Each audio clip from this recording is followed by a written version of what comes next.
Je m'appelle Margaret Eleanor Whitfield et j'ai 72 ans. J'ai vécu dans la même maison à Asheville, en Caroline du Nord, pendant 43 ans. La maison coloniale blanche aux volets bleus et à l'érable dans la cour avant, que Harold a plantée le printemps après notre emménagement. Nous y avons élevé 3 enfants, notre fils Daniel, notre fille aînée Caroline, et notre fille cadette Suzanne. Nous y avons enterré un chien, célébré 20 remises de diplômes, 3 mariages et trop de Noël pour les compter. Harold et moi avons été mariés pendant 49 ans. Il est mort d'une crise cardiaque un jeudi matin d'octobre, tranquillement dans son fauteuil, avec une tasse de café qui refroidissait sur la table d'appoint à côté de lui. Je croyais savoir ce qu'était le deuil. J'avais perdu mes parents, la mère de Harold, une amie chère d'un cancer. Mais rien ne vous prépare au silence spécifique qui suit la mort de l'homme qui s'asseyait en face de vous au petit déjeuner chaque matin pendant près d'un demi-siècle. La maison ne semblait pas vide. Elle ressemblait à un mot dont le sens avait été retiré. Toute la forme était encore là, mais rien du poids. Harold avait été un homme prudent, ingénieur de formation, méthodique par nature. Il gardait des dossiers de tout, les factures de services publics remontant à 1987, les carnets d'entretien de la voiture, les reçus de taxes foncières classés dans des dossiers en carton par année. Il avait rédigé un testament. Il avait parlé à notre avocat, James Puy, à plus d'une reprise. Je connaissais les grandes lignes de ses volontés. La maison resterait mienne aussi longtemps que je vivrais. Les économies devaient être partagées à parts égales entre les 3 enfants après mon décès, et certains objets personnels, la montre à gousset de son père, ses outils de menuiserie, le vieux camion Ford dans le garage étaient spécifiquement désignés dans le document. Tout était clair. Tout était réglé, du moins je le croyais. Le premier signe de problème n'est pas apparu lors des funérailles, ni durant les semaines de plats réconfortants et de cartes de condoléances qui ont suivi, mais environ 6 semaines après avoir enterré Harold, un dimanche après-midi, lorsque Daniel est arrivé en voiture de Charlotte sans prévenir. Il s'est assis à ma table de cuisine avec une tasse de café qu'il a à peine touchée et a dit d'une voix qui était prudente de la mauvaise façon et de la façon dont parle une personne qui a répété ces mots qu'il avait réfléchi à la maison. « Maman, a-t-il dit, il faut être réaliste. Cet endroit est trop grand pour une seule personne. Rien que les taxes foncières. » Je lui ai dit que je m'en sortais très bien. Il a hoché la tête comme si j'avais dit quelque chose de naïf. Caroline a appelé 2 jours plus tard. Elle n'a pas mentionné la maison directement. Elle a mentionné à la place que le camion de Harold restait là sans servir, que son mari Brett avait besoin d'un 2e véhicule, et si cela me dérangerait qu'il vienne le chercher ce week-end. J'ai dit que je devais d'abord vérifier le testament. Il y a eu un silence à l'autre bout du fil. Bref mais indéniable. Le silence de quelqu'un qui se réajuste. Bien sûr, a-t-elle dit chaleureusement. Trop chaleureusement. Je ne comprenais pas encore ce que je voyais. Je me disais que le deuil rendait les gens maladroits, que mes enfants essayaient simplement d'être pratiques, que c'était des conversations raisonnables. Je me disais cela même lorsque les appels sont devenus plus fréquents, même lorsque Daniel a commencé à m'envoyer des annonces immobilières pour des résidences pour seniors près de Charlotte. Même lorsque Caroline a cessé de me demander comment j'allais et a commencé à m'interroger avec de plus en plus de précision sur les comptes d'investissement de Harold. Suzanne, la plus jeune, ne disait rien. Elle vivait à Portland et appelait chaque dimanche comme elle l'avait toujours fait, sans mentionner la maison, le camion ou les comptes. J'ai remarqué son silence tout autant que j'ai remarqué le bruit des autres. C'est un mardi de novembre, 6 semaines après les funérailles, que j'ai enfin trié les manteaux de Harold. J'avais évité le placard de l'entrée. Son pardessus en laine sentait encore légèrement son odeur, ce mélange particulier de cèdre et d'après-rasage, et quelque chose dont je n'avais pas le nom, seulement la reconnaissance. J'ai pressé mon visage contre le col pendant un long moment. Puis j'ai vérifié les poches comme on le fait, méthodiquement, avant que les vêtements ne partent au don. Dans la poche droite de son caban bleu marine, j'ai trouvé une enveloppe scellée. Sur le devant, de la petite écriture précise de Harold, étaient écrits ces mots, à n'ouvrir que lorsque les enfants commenceront à partager mes affaires. Je suis resté debout dans le couloir pendant une bonne minute sans bouger. La maison était silencieuse autour de moi. L'érable dehors faisait ses petits bruits contre la fenêtre. Je ne l'ai pas ouverte ce jour-là. Je l'ai posée sur la table de la cuisine et je l'ai regardée pendant un long moment. Harold avait su. D'une manière ou d'une autre, dans son style calme et méthodique, il avait vu venir quelque chose que je n'avais pas vu, ou que je ne m'étais pas permis de voir. Et il m'avait laissé un message exactement pour ce moment-là.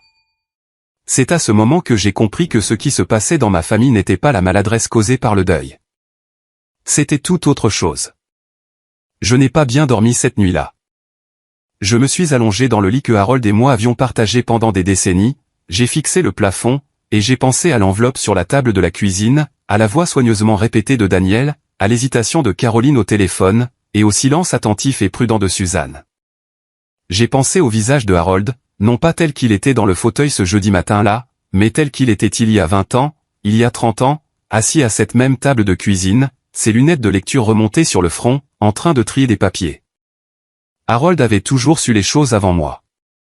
Ce n'était pas un homme qui s'alarmait facilement, mais lorsqu'il était troublé, il se murait dans un silence particulier.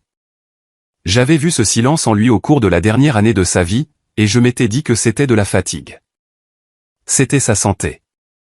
C'était le ralentissement naturel d'un vieil homme. Je ne lui avais pas demandé directement ce qui n'allait pas. J'aurais aimé, allongé là dans le noir, lui avoir demandé. Le matin, j'ai fait du café, je me suis assise à la table de la cuisine et j'ai ouvert l'enveloppe. À l'intérieur se trouvaient deux choses. La première était une lettre écrite à la main sur 3 pages recto-verso, de la petite écriture soignée de Harold. La seconde était un document plié, une copie de quelque chose de juridique portant l'entête du cabinet de James Puy. J'ai lu la lettre d'abord. Harold l'avait écrite 14 mois avant sa mort. Il l'avait écrite, expliquait-il, parce qu'il avait remarqué des choses. Daniel nous avait emprunté de l'argent, $42 000 sur 6 ans, pour des montants allant de $3 000 à $15 000, toujours pour des raisons qui semblaient urgentes et toujours avec des promesses de remboursement qui ne s'étaient jamais matérialisées. Harold avait gardé un registre. La lettre comprenait des dates, des montants et un grand livre manuscrit au dos de la 3e page. Harold ne m'avait pas parlé de la plupart de ses prêts parce que, écrivait-il, il ne voulait pas m'inquiéter et parce que chaque fois, Daniel semblait sincèrement en détresse et Harold avait été incapable de dire non à son propre fils. Mais il avait gardé les registres. Il avait toujours gardé les registres. Caroline, écrivait-il, était une autre histoire. Caroline n'avait jamais demandé d'argent directement. Ce qu'elle avait fait au fil des ans, c'était se positionner. Elle avait proposé à divers moments d'aider à gérer certaines questions financières lorsque la santé de Harold avait commencé à décliner. Elle avait soulevé plus d'une fois la question d'une procuration. Elle avait suggéré doucement et à plusieurs reprises que Harold devrait simplifier la planification de sa succession. Harold ne s'était pas fié à ces suggestions.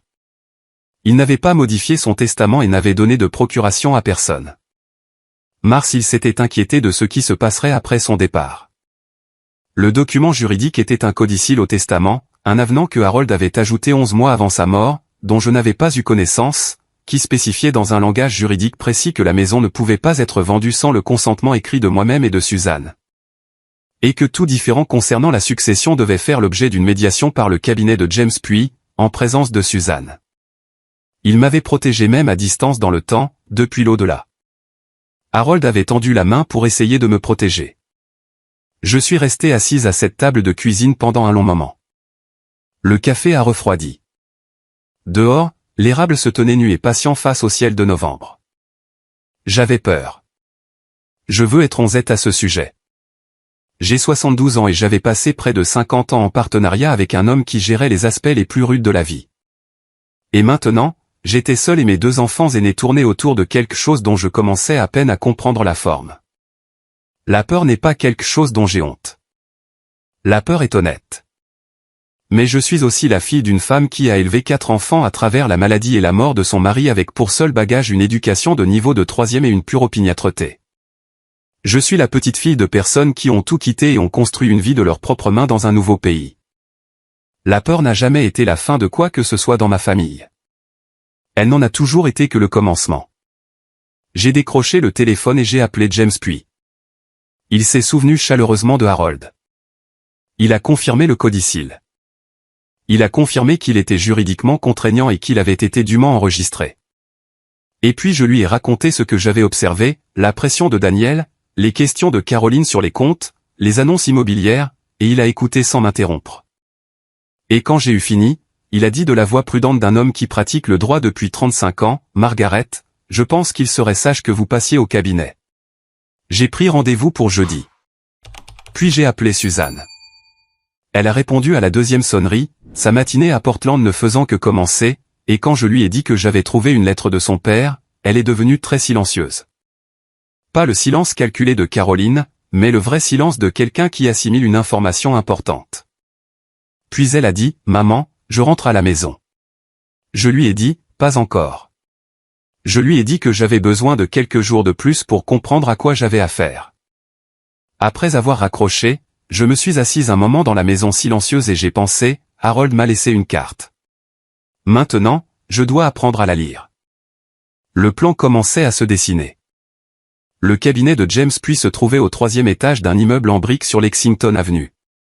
Le genre de bureau qui sentait légèrement le vieux papier, la cire pour meubles et la gravité spécifique de décennies d'expérience juridique accumulée. J'y étais allé 2 fois auparavant, une fois lorsque nous avions rédigé nos testaments pour la première fois et une fois pour mettre à jour les désignations de bénéficiaires après le second mariage de Caroline. Les 2 fois, Harold avait fait l'essentiel de la conversation. Cette fois-ci, j'étais seul, et j'ai remarqué en franchissant la porte que je ressentais les choses différemment à l'égard de cette pièce. Ce n'était plus un endroit où les choses étaient organisées pour moi. C'était un endroit où j'avais l'intention d'organiser les choses pour moi-même. James avait la soixantaine, c'était un homme tranquille avec des lunettes de lecture qui l'égarait fréquemment. Il connaissait Harold depuis 20 ans. Il m'a serré la main, m'a offert un café et s'est assis en face de moi avec le dossier qu'il avait déjà sorti. Nous avons tout passé en revue méthodiquement. Le codicile était valide. Harold l'avait exécuté correctement avec des témoins, et il avait été enregistré auprès du comté. La maison était titrée conjointement à nos 2 noms, et le codicile spécifiait les conditions dans lesquelles elle pouvait être transférée. Les prêts de Daniel étaient documentés dans la lettre de Harold, mais dans aucun instrument juridique formel, ce qui signifiait qu'en tant que créance simple, il serait très difficile à recouvrer par la loi.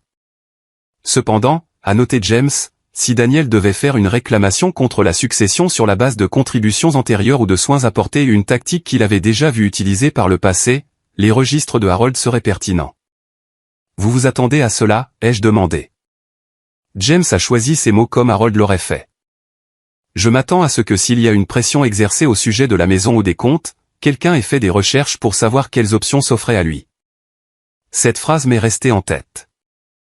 J'ai demandé à James de préparer 2 documents, une lettre officielle confirmant les conditions de la succession, que j'avais l'intention de partager avec les 3 enfants, et un compte rendu écrit de notre réunion que je pourrais conserver dans mes propres dossiers.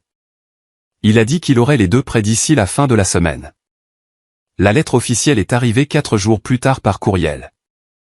J'en ai imprimé 3 exemplaires. Ce qui s'est passé ensuite a confirmé tout ce que Harold avait soupçonné. J'ai envoyé la lettre à Daniel et Caroline par courrier recommandé avec accusé de réception et je voulais une preuve de réception et à Suzanne par courriel, accompagné d'un appel pour lui expliquer. La réponse de Daniel est arrivée en 48 heures. Un appel téléphonique dans lequel il ne criait pas vraiment, mais utilisait cette voix particulièrement contrôlée d'un homme qui réprime une grande colère.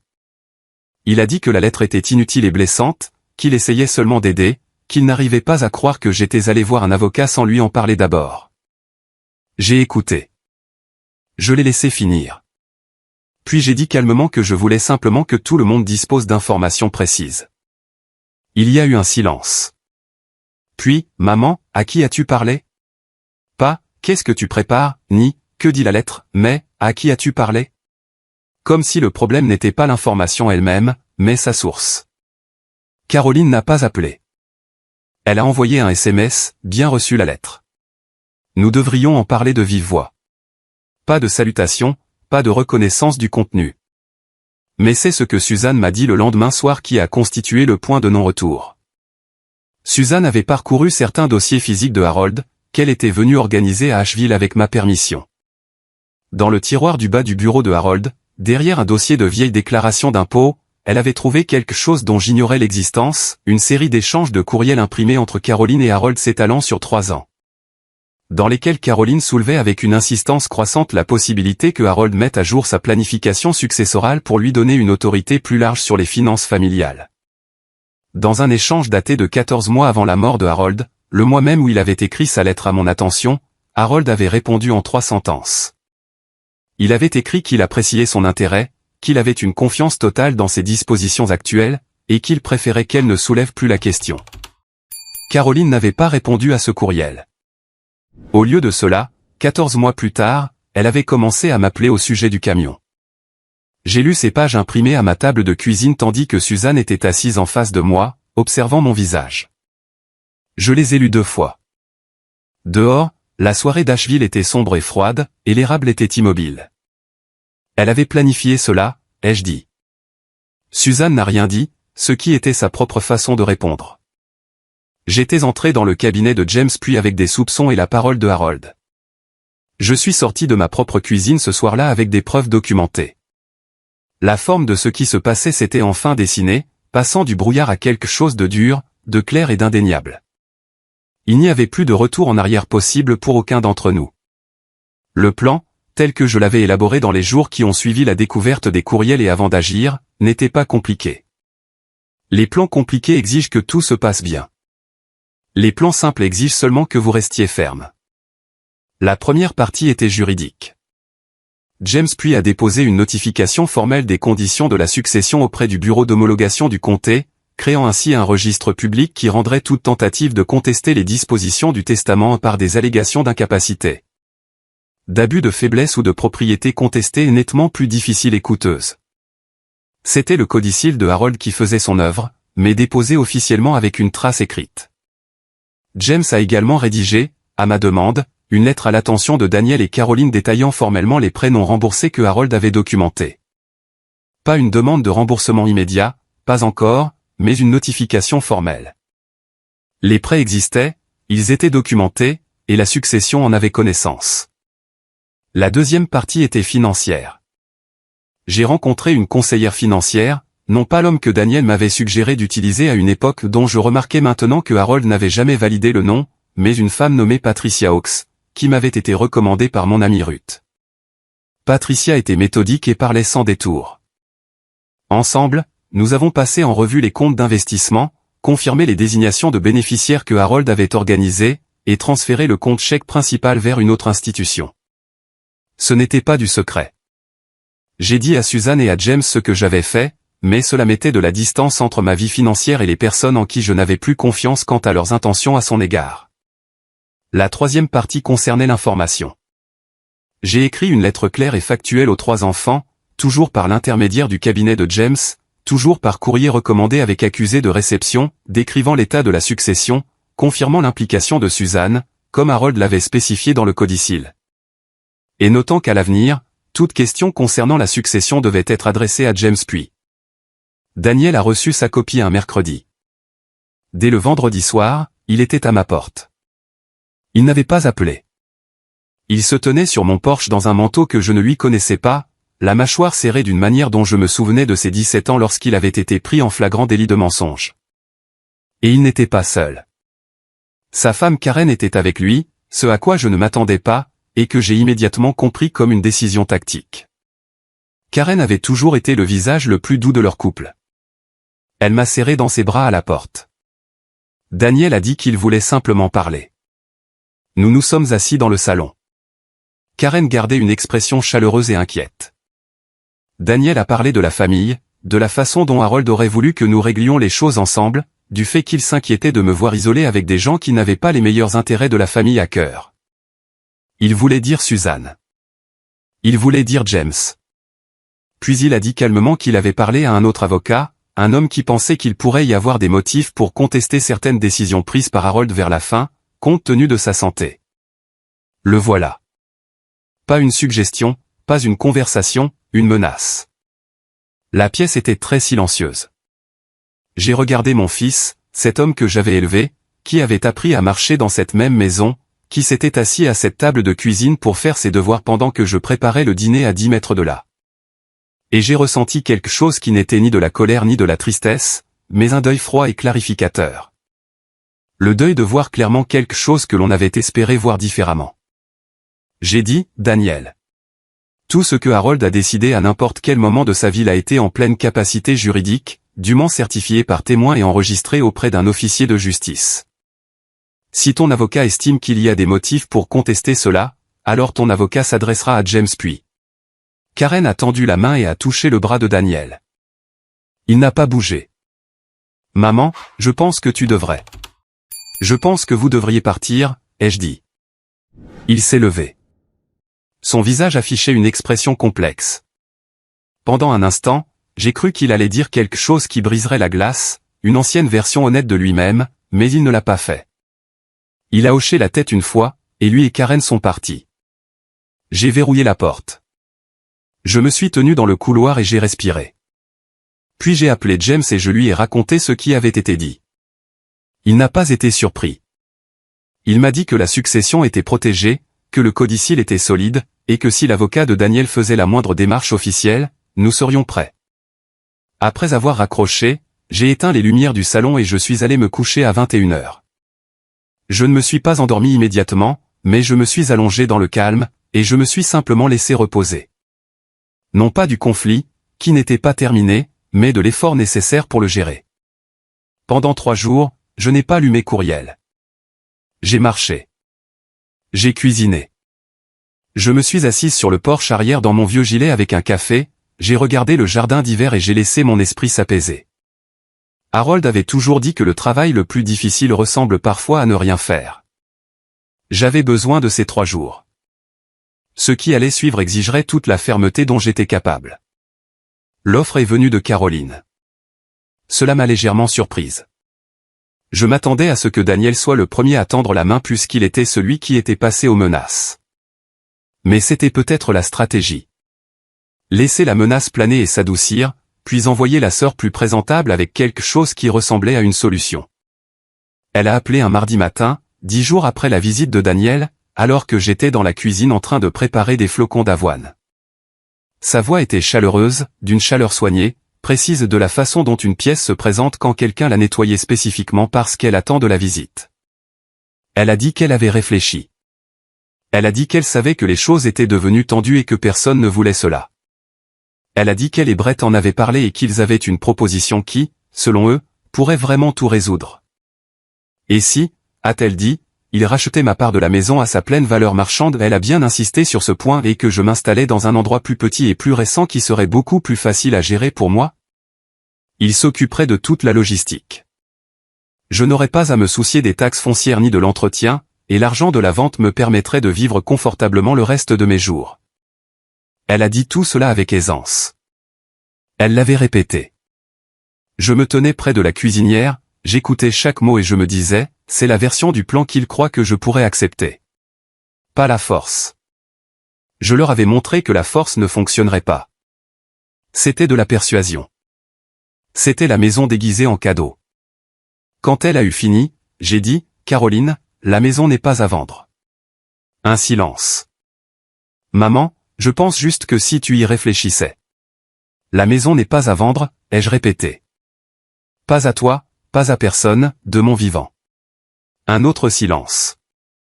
Plus long cette fois-ci. J'essaie seulement de t'aider, a-t-elle dit, et sa voix avait pris une autre tonalité sous la chaleur. Quelque chose de mince et de tendu, comme le son d'un fil de fer sur lequel on tire. Je savoir, ai-je dit. Merci d'avoir appelé. J'ai raccroché. J'ai fini mes flocons d'avoine. Je n'ai pas tremblé, ce qui m'a surprise car je m'y attendais un peu. Au lieu de cela, j'ai ressenti ce que je ne peux décrire que comme la sensation d'une porte qui se ferme. Pas bruyamment, pas de façon spectaculaire, mais avec le petit clic final d'un loquet correctement enclenché. Après cela, ils sont restés silencieux pendant un moment. Suzanne et moi nous parlions un jour sur 2, et elle m'a signalé elle était devenue à ce stade mes yeux attentifs dans le monde numérique pour surveiller certaines choses que je n'étais pas armé pour surveiller et qu'il n'y avait eu aucun contact de la part d'un avocat, aucun dépôt officiel. Aucune activité juridique. Daniel et Caroline observaient, attendant de voir si j'allais me fatiguer, faiblir ou simplement céder à l'usure d'être vieille et seule. Ils ne me connaissaient pas aussi bien qu'ils le croyaient. Ce qu'ils n'avaient pas pris en compte, c'était Ruth. Mon amie Ruth Alderman était ma plus proche amie depuis 31 ans. Nous nous étions rencontrés dans un club de lecture du quartier en 1994 et nous avions survécu à la disparition du club de lecture, à 2 déménagements chacune, à une alerte au cancer, la sienne. À une arthroplastie du genou, la mienne, et à l'érosion générale que le temps fait subir aux amitiés moins solides. Ruth n'était pas une femme à offrir des sentiments là où la dimension pratique était plus utile. Quand je lui ai raconté, lors d'un déjeuner dans le petit restaurant italien de Marmont Avenue où nous nous retrouvions depuis des années, toute l'histoire, les prêts, les courriels, la menace de Daniel, l'offre de Caroline, elle a écouté sans m'interrompre. Et puis, quand j'ai eu fini, elle a dit, « As-tu parlé au pasteur Williams ?» Je ne l'avais pas fait. Je ne m'étais pas s'appuyer sur l'Église comme j'aurais peut-être dû le faire, en partie par habitude et en partie par une réticence personnelle à paraître dans le besoin. Mais Ruth avait raison. J'y suis allé le dimanche suivant, j'ai parlé brièvement au pasteur Williams après le service, et il s'est montré, comme il l'avait toujours été, le genre d'homme qui comprenait que parfois, ce dont une personne a besoin, ce ne sont pas des conseils, mais un témoin. Quelqu'un qui connaisse la vérité d'une situation et dise simplement, « Je vois cela, c'est réel et tu ne l'imagines pas ». Il m'a également mis en contact, sur le plan pratique, avec une femme de la paroisse, une travailleuse sociale à la retraite nommée Diane, qui avait l'expérience d'aider les paroissiens âgés à traverser exactement ce genre de dynamique familiale. Diane et moi nous sommes rencontrés 2 fois au bureau de l'église. Elle m'a aidé à comprendre quelles ressources existaient, quels étaient mes droits en tant que propriétaire et conjoint vivant. Et surtout, elle m'a aidé à voir que ce qu'on me faisait subir portait un nom. On appelait cela l'abus financier envers les personnes âgées. C'était courant et, dans les bonnes circonstances, passible de poursuite. Je n'étais pas seul. C'est ce que ces semaines m'ont montré. J'avais la prévoyance de Harold, les connaissances juridiques de James, la loyauté de Suzanne, la fermeté de Ruth, l'expérience de Diane, et j'avais ma propre obstination, qui avait toujours été sous-estimée par tous ceux qui me connaissaient. C'était cela, commençais-je à penser, qui importait le plus. Ils sont venus un samedi de janvier, ensemble, ce que j'aurais dû prendre pour le premier signe qu'il ne s'agissait pas d'une visite ordinaire. Dans notre famille, Daniel et Caroline n'avaient pas fait le voyage ensemble jusqu'à Asheville pour quoi que ce soit d'autre qu'un enterrement depuis le 60e anniversaire de leur père. Le fait qu'ils arrivent dans la même voiture, garée le long du trottoir à 11 h du matin sans avoir appelé, me disait immédiatement que cela avait été coordonné. J'avais été prévenu. En fait, Suzanne m'avait appelé la veille.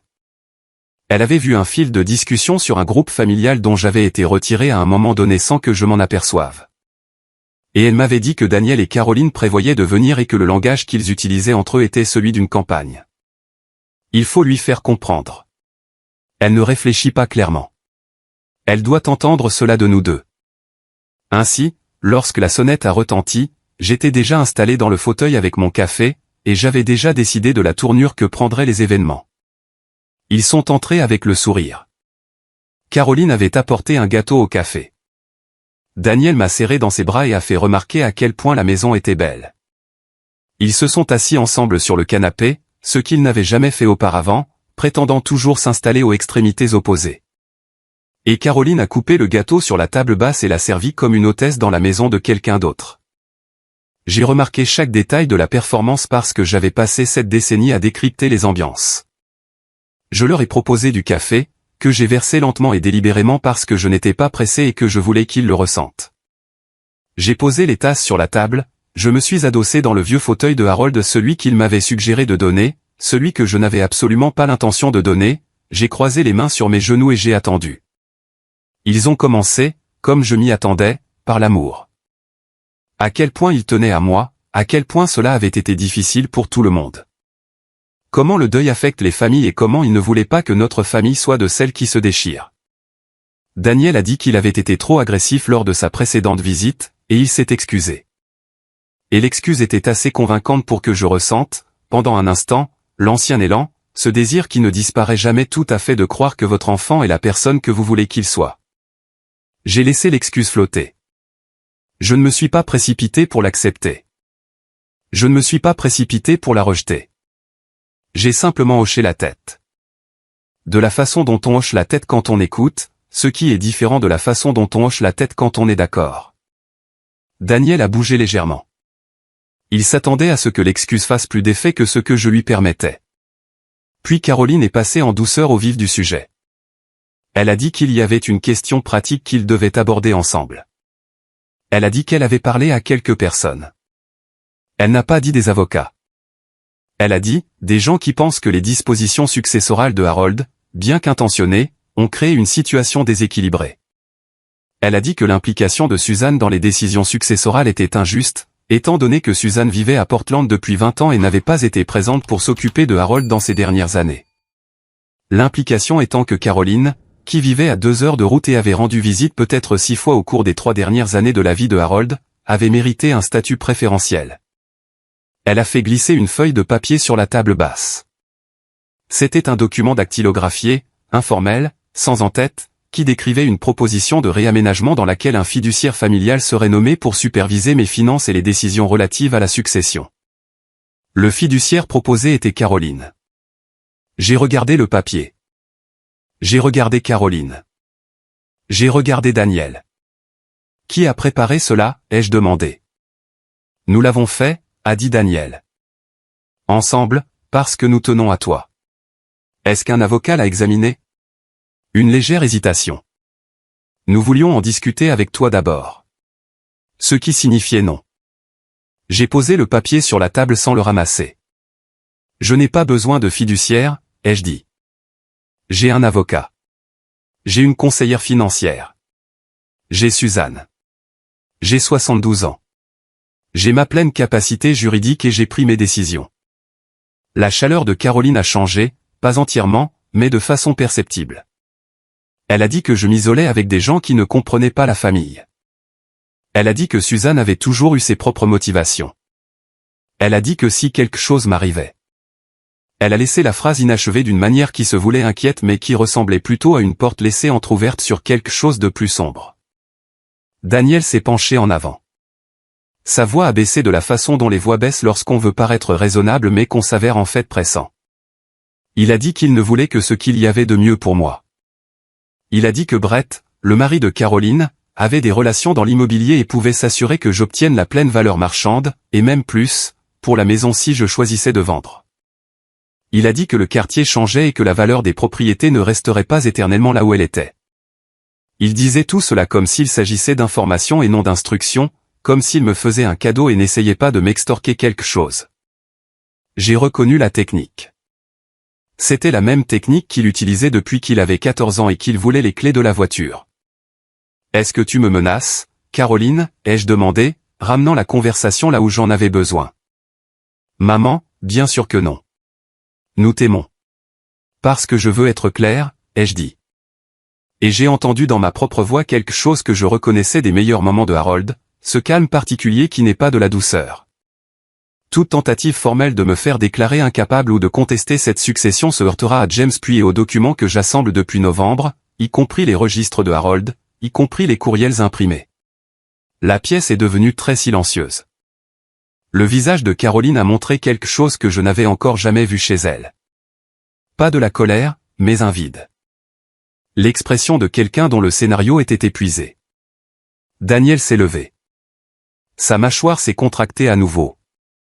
Il a dit d'une voix dépouillée de toute chaleur, « Tu fais une erreur. » Karen n'était pas venue cette fois-ci. Il n'y avait pas de visage doux pour tempérer l'atmosphère de la pièce. Pas de main sur le bras de Daniel. Nous n'étions plus que tous les trois, avec le gâteau que personne n'avait fini, et la lumière de l'après-midi qui traversait les fenêtres de la maison que mon mari avait choisie et que j'avais l'intention de garder. « Vous devriez partir, » ai-je dit. Ils sont partis. J'ai fermé la porte derrière eux. Je me suis tenu dans le couloir et je me suis laissé aller à ressentir la peur qui avait couvé sous toute cette assurance, une peur réelle, froide et honnête. Il n'avait pas fini. Je savais qu'il n'avait pas fini. La remarque de Daniel sur l'avocat n'était pas un bluff. Caroline n'acceptait pas la défaite de la façon dont le font les gens normaux. Elle l'acceptait comme l'eau accepte un barrage. Elle le contournait, elle attendait où elle trouvait la faille. Je la connaissais depuis 44 ans. Je savais comment elle bougeait quand elle était en colère et faisait semblant de ne pas l'être. Mais la peur, une fois ressentie pleinement, a produit un effet auquel je ne m'attendais pas. Elle ne m'a pas affaibli. Elle m'a clarifié l'esprit. La peur, apprenais-je, était une information. Et l'information qu'elle me transmettait était celle-ci, ils ne s'arrêteront pas tant qu'on ne les aura pas arrêtés. Je suis allé à la table de la cuisine et j'ai écrit 3 choses dans mon carnet, la date, l'heure, les noms. Puis j'ai décroché le téléphone et j'ai appelé James puis. Il était temps d'en finir. La réunion s'est tenue au cabinet de James puis un mercredi matin de février. James l'avait suggéré. Sans que je m'en rende compte pleinement, il s'était préparé à cela, examinant les documents de Harold, vérifiant le codicile, consultant un confrère spécialisé dans le droit des personnes âgées, et envoyant finalement une lettre officielle à l'avocat auquel Daniel avait fait référence. Un homme nommé Gary Messner, d'un petit cabinet de Charlotte. La lettre invitait toutes les parties à une réunion pour discuter de la succession et clarifier la situation juridique de toutes les revendications avant qu'une procédure officielle ne soit lancée. Daniel et Caroline ont accepté de venir parce que je crois qu'ils pensaient encore avoir un moyen de pression. Gary Messner a accepté de venir parce que son client le payait pour cela. Suzanne est arrivée de Portland par avion la veille au soir. Elle a logé dans son ancienne chambre et nous sommes restés assises jusqu'à minuit passé à la table de la cuisine, la même table où j'avais ouvert l'enveloppe de Harold. Et Suzanne a exposé tout ce qu'elle avait rassemblé au cours des 3 derniers mois, les courriels imprimés, le registre des prêts de Harold, une chronologie qu'elle avait construite à partir des relevés téléphoniques et de la correspondance. Ainsi que 2 documents supplémentaires que James avait localisés au cours de ses recherches. Le premier était la preuve que Caroline avait contacté le médecin traitant de Harold 14 mois avant sa mort, sans que Harold le sache ni y consente, pour s'enquérir de son état mental. Le médecin n'avait pas répondu à la demande, mais le contact avait été noté dans le dossier, que James avait obtenu par les voies appropriées. Le second était un relevé bancaire montrant que Daniel s'était fait un chèque de 9 000 $ à partir d'un compte joint auquel il avait brièvement eu accès avec Harold, un compte que Harold avait ouvert pour un fonds d'urgence de réparation de la maison il y avait 18 mois de cela. Ce n'était pas dans le registre des prêts de Harold. Cela semblait avoir été pris sans discussion. J'ai regardé ces 2 feuilles de papier pendant un long moment. Suzanne observait mon visage.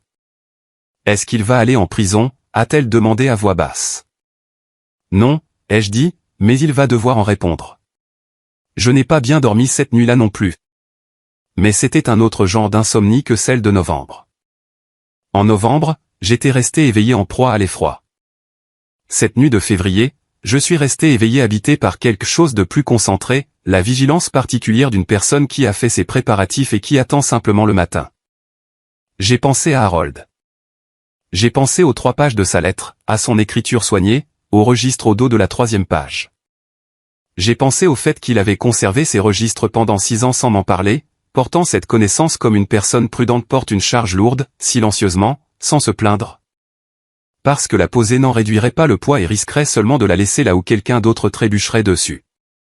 Il l'avait portée, puis il me l'avait transmise. J'allais la porter jusqu'au bout. Le lendemain matin, je me suis habillé avec soin, le tailleur bleu marine que j'avais porté pour la dernière fois aux funérailles de Harold, sa photo dans mon portefeuille. Je l'avais prise sans but stratégique, seulement parce que j'avais besoin de le sentir près de moi. J'ai conduit jusqu'à Lexington Avenue avec Suzanne et nous sommes entrés dans le cabinet de James à 9h45. Daniel et Caroline sont arrivés ensemble à 10h. Gary Messner les accompagnait. Un homme trapu d'une 50aine d'années, arborant une expression trop confiante qui s'est modifiée presque imperceptiblement lorsqu'il a vu à quel point le côté de la table de James était organisé, 4 dossiers de documents impeccables, un devant chaque siège, un bloc juridique, 2 stylos. L'ordre sans hâte spécifique d'un homme qui a déjà gagné et qui attend simplement que l'autre partie le comprenne.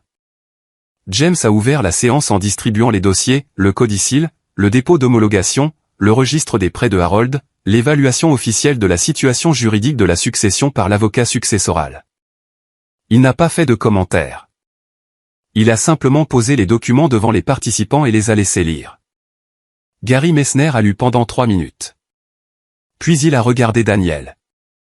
Daniel a dit, et j'ai vu cela se produire depuis l'autre côté de la table, que le registre des prêts de Harold n'était que l'interprétation de son père concernant une aide familiale informelle.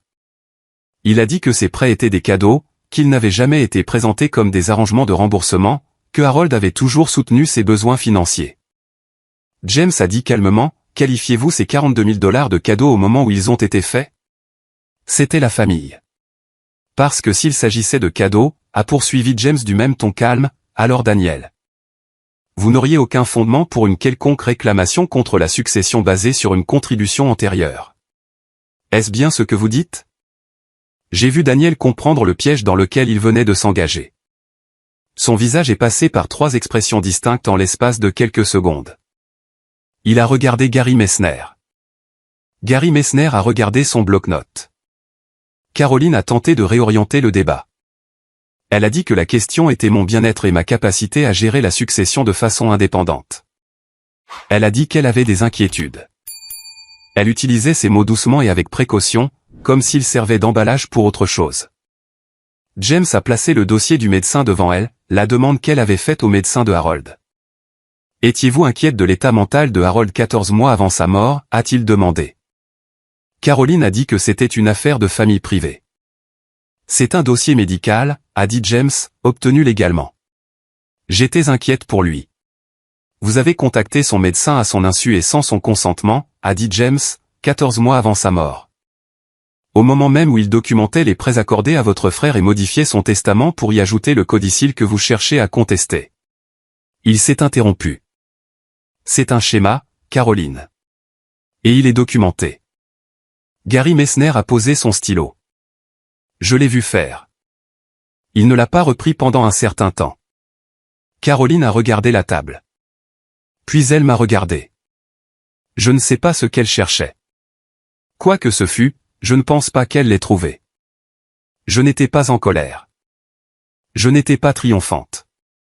J'étais simplement présente, une femme assise dans un fauteuil à une table avec le travail de son mari devant elle et sa fille à ses côtés, attendant que la pièce finisse par arriver à l'endroit vers lequel elle s'était toujours dirigée. Daniel a dit d'une voix qui avait dépassé la colère pour devenir brute, « Tu veux faire exploser cette famille pour une maison. » J'ai pris la parole pour la première fois depuis que je m'étais assise. Harold a passé 49 ans à construire cette famille. C'est vous qui avez décidé de traiter sa mort comme une transaction. La pièce était silencieuse. Nous avons deux options, a dit James. Nous pouvons procéder par les voies officielles, auquel cas tous ces documents entreront dans le dossier d'homologation et deviendront publics, ou nous pouvons régler cette affaire ici aujourd'hui par un accord signé établissant que les conditions de la succession restent inchangées.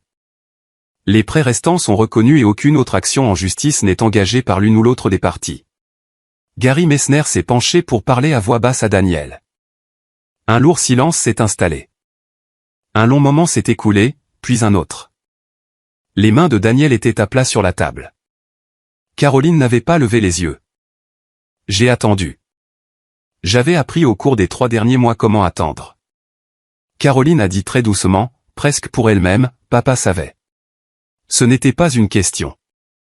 Je n'ai pas répondu. Mais oui, il avait su. C'était exactement le point. Daniel a dit, d'accord. L'accord a été signé avant midi. James l'avait rédigé la veille. Parce que James est le genre d'homme qui rédige les documents avant la réunion au cours de laquelle ils seront signés. Parce qu'un homme qui attend de voir d'où tourne le vent avant de prendre sa plume n'a pas encore compris à quoi sert la préparation. Le document comptait 7 pages. Ses conditions étaient les suivantes, Daniel reconnaissait formellement les prêts en souffrance détaillés dans le registre de Harold, soit 42 000 $, avec un calendrier de remboursement convenu de 800 $ par mois sur 5 ans. Structuré comme une hypothèque sur sa propriété pour en garantir l'exécution. Le chèque de 9 000 $ a été traité séparément. Il reconnaissait le retrait, le qualifiait d'avance sur un prêt personnel qui n'avait pas été formalisé, et acceptait de l'inclure dans le calendrier de remboursement. Aucune procédure pénale n'a été engagée. Le confrère de James spécialisé en droit des personnes âgées avait prévenu que le montant et les circonstances, bien que sérieux, se résoudraient plus efficacement par un accord civil que par une plainte pénale. J'ai accepté cela. Je ne me sentais pas généreuse. Je me sentais pragmatique. Harold n'avait pas élevé un fils pour qu'il aille en prison. Il avait élevé un fils qui avait fait de mauvais choix, et ces choix avaient des conséquences qui suivraient Daniel pendant 5 ans, chaque mois lorsque la banque débiterait son compte. Caroline a signé une reconnaissance attestant qu'elle n'avait aucune qualité juridique pour demander une tutelle, une administration ou un contrôle financier sur mes affaires. Elle a signé une déclaration selon laquelle elle n'aurait plus aucun contact avec mes prestataires de soins de santé, mes institutions financières ou mes représentants juridiques sans mon invitation écrite. Gary Messner, à son crédit, lui avait conseillé de signer. C'était un homme pratique, et il avait vu dans cette pièce à qui il avait affaire. Je les ai regardés signer. Je veux décrire ce moment avec précision parce qu'il est facile de mal le décrire, d'en faire un drame de tribunal, une scène de défaite visible, un moment où les coupables sont rabaissés de façon satisfaisante et cinématographique. Ce n'était pas cela. C'était une salle de réunion par une matinée grise de février, sous un mauvais éclairage suspendu, avec une cafetière dans un coin à laquelle personne n'avait touché. Et 2 personnes signant leur nom sur un document qui disait la vérité sur ce qu'elles avaient fait et ce qu'elles ne seraient plus autorisées à faire. C'était calme. C'était administratif. C'était, dans son calme et sa finalité administrative, la chose la plus complète à laquelle j'ai assisté depuis des mois. Daniel ne m'a pas regardé quand il a signé. Il a pressé le stylo sur le papier avec la force de la colère, a signé et a fait glisser le document vers sa droite sans commentaire. Caroline m'a regardé avant de signer, juste un instant. Un regard bref et complexe que je n'ai pas pu décoder entièrement. Il y avait là-dedans quelque chose qui aurait pu être de la honte et autre chose qui ressemblait à une sorte de reconnaissance épuisée, le regard d'une personne qui a enfin cessé de se disputer avec un miroir. Puis elle a détourné les yeux et a signé. Gary Messner a rassemblé ses copies, a serré la main de James avec la neutralité professionnelle d'un homme qui a appris à ne pas avoir d'opinion sur les résultats, et est parti. James a classé les documents avec son soin habituel, a pris une note dans le dossier et m'a regardé par-dessus ses lunettes de lecture. C'est fait, a-t-il dit simplement, comme s'il s'agissait d'une chose modeste, ce qui était vrai dans un sens, et dans un autre était la chose la moins modeste que je puisse imaginer. Le codicile tenait bon, la maison était mienne, la succession était réglée, comme Harold l'avait voulu. Suzanne m'a serré la main lors de la signature de la dernière page. J'ai tenu sa main un moment, j'ai regardé la table et j'ai pensé au caban de Harold suspendu dans le placard à la maison. La poche où s'était trouvée l'enveloppe, le soin qu'il avait pris à écrire ces 3 pages et à les glisser là où il savait que je les trouverais le moment venu. Il n'avait pas écrit ces pages avec espoir. Il les avait écrites en sachant, avec la connaissance calme et sans concession d'un homme qui aimait sa famille et pouvait la voir clairement, ce qui n'est pas toujours la même chose, et ne l'avait pas été dans ce cas. Lorsque les enfants commenceront à partager mes affaires. Il avait su. Il avait toujours su, à sa manière calme, ce qui allait arriver. Et il m'avait assez aimé pour me laisser les outils nécessaires pour y faire face. Nous sommes rentrés à la maison dans la voiture de location de Suzanne. Le ciel de février était bas et gris, et l'érable dans la cour avant était encore nu, ce qui est le propre des érables en février, et ce que j'avais toujours trouvé et trouvé à nouveau cet après-midi-là étrangement rassurant. Nu n'est pas mort. Nu attend. Daniel et Caroline ne m'ont pas parlé directement ce jour-là. Ils ont quitté le bâtiment séparément, pas ensemble. J'ai remarqué que l'alliance s'était effritée dès que les papiers ont été signés. Quel que soit l'accord qu'ils avaient conclu entre eux, il avait servi son but puis s'était effondré lorsque ce but s'était évanoui. C'est ce que font les alliances fondées sur un intérêt partagé plutôt que sur des valeurs partagées. Elles tiennent tant que ce qu'elles veulent est encore possible et s'effondrent dès que cela ne l'est plus. Quand Suzanne et moi sommes rentrés, elle a fait du thé, je me suis assise dans le fauteuil de Harold et je n'ai rien dit pendant un long moment. La maison était chaleureuse. Les pièces étaient les mêmes qu'elles avaient toujours été. La cuisine vert sauge que j'avais peinte à l'automne était visible à travers l'embrasure de la porte, elle était encore exactement de la couleur que j'avais choisie, et elle était encore tout à fait à sa place. Je ne me sentais pas triomphante. Je veux être précise à ce sujet. Les histoires où la justice est rendue, où les coupables sont punis et où la partie lésée se tient dans la lumière de sa réhabilitation, ces histoires ne restituent pas tout à fait ce que l'on ressent réellement lorsqu'on gagne un combat. Vous n'auriez jamais dû avoir à vous battre contre vos propres enfants. Ce que j'ai ressenti, assise dans ce fauteuil avec Suzanne en face de moi et le thé tiède entre mes mains, s'apparentait plutôt à une fatigue à laquelle on permettait enfin de s'installer, et à autre chose de plus calme, de plus difficile à nommer, qui était, je crois, le poids des choses se retrouvant enfin dans leur juste ordre. Harold m'avait confié sa carte. Je l'avais suivi jusqu'au bout. J'ai préparé le dîner. Suzanne est restée une semaine. Le printemps est arrivé, comme toujours à Asheville, dans un élan de cornouiller et de pluie tiède, et l'érable a bourgeonné à la mi-avril pour se parer de ce vert luxuriant que Harold n'avait jamais manqué de remarquer en 43 ans. « Regarde cet arbre », disait-il chaque printemps, comme s'il s'agissait d'un petit miracle. Je l'ai fait remarquer moi-même cet avril-là, à voix haute, pour personne. Pour Harold, peut-être. Cela me semblait juste. Je m'attendais à de la survie après tout cela, à l'entretien minutieux de ce que j'avais, à la marche laborieuse de quelqu'un qui a essuyé une tempête. Ce que j'ai obtenu à la place m'a surprise, quelque chose qui ressemblait véritablement à un renouveau. J'avais la maison, non plus comme un objet de discorde, mais comme un lieu qui m'appartenait de façon établie, inattaquable, comme une chose défendue et préservée. J'ai peint la cuisine dans ce vert sauge doux que j'avais toujours voulu. Et Ruth a dit qu'elle ressemblait à une cuisine de magazine, ce qui m'a fait plus de plaisir que je ne l'aurais cru. Patricia a réorganisé mes finances pour en faire quelque chose de plus clair et de plus sûr.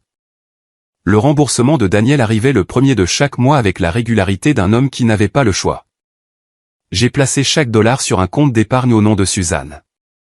Il me semblait juste que l'argent que Harold avait prêté de bonne foi revienne à l'enfant qu'il avait honoré. Suzanne a rendu visite 3 fois cette année-là. En juin, elle a amené Lily, ma petite fille de 9 ans, qui s'est immédiatement intéressée aux outils de menuiserie de Harold. Nous avons passé un après-midi avec du papier de verre et un bloc de cèdre, et l'odeur du bois était l'odeur de Harold, et j'ai été très près de pleurer. Diane m'a mise en contact avec un groupe de soutien pour conjoints survivants, auquel j'ai assisté avec scepticisme et qui est devenu, au cours de cette année-là, l'une des choses les plus précieuses de ma vie. Daniel et Karen ont vendu leur maison à Charlotte et ont emménagé dans un appartement. Karen n'était pas au courant de la plupart des prêts accordés à Harold, et cette révélation a fait subir à leur mariage des dommages que des versements mensuels ne pouvaient réparer. Caroline et Brett se sont séparés cet automne-là. Elle m'a appelé une fois en octobre, la voix dépouillée de toute sa retenue habituelle, simplement fatiguée. Elle a dit qu'elle était désolée. J'ai dit que je l'entendais. Le véritable pardon ne m'était pas encore accessible, mais je pensais ce que je disais. En novembre, je suis retourné au cabinet de James Puy pour un bilan de routine. Assise en face de lui, j'ai ressenti quelque chose que je n'attendais pas, la sensation d'être une personne qui avait géré une situation, non pas une personne à qui les choses étaient arrivées, mais une personne qui avait décidé quoi faire et qui l'avait fait. Harold serait content, a dit James. J'y ai pensé sur le chemin du retour. L'érable était de nouveau nu, patient, attendant le printemps. Il ne m'avait pas laissé un sauvetage. Il m'avait laissé une carte et m'avait fait confiance pour la suivre. Regarde cet arbre, ai-je pensé en m'engageant dans l'allée. Que ai-je appris? Que les gens qui vous aiment deviendront parfois ceux qui vous éprouvent. Que la préparation est une forme d'amour. Que le silence, celui de Harold, celui de Suzanne, peut être porteur de plus de vérité que la plus bruyante des insistances. Que la peur ne vous interdit pas d'être courageuse. Si votre conjoint vous a laissé quelque chose, écoutez-le. Si quelque chose ne vous semble pas correct, faites confiance à ce sentiment. Si l'on vous dit que vous protéger est égoïste, n'en croyez rien. J'ai gardé la maison. J'ai gardé ma dignité. J'ai gardé intacte la mémoire de Harold. Qu'auriez-vous fait avec cette enveloppe? J'aimerais lire vos réflexions dans les commentaires. Et si cette histoire vous a touché, partagez-la avec quelqu'un qui pourrait en avoir besoin. Merci d'être là. Mon mari de 78 ans a secrètement transféré de l'argent à sa fille issue d'un premier mariage pendant 20 ans. Je n'ai rien dit. J'ai juste appelé sa première femme. Elle m'a dit, « Quelle fille ? Nous n'avons jamais eu d'enfant. » Quand j'ai découvert où mon mari envoyait réellement de l'argent pendant toutes ces années. Bonjour, chers auditeurs. C'est encore Clara. Je suis ravi que vous soyez là avec moi.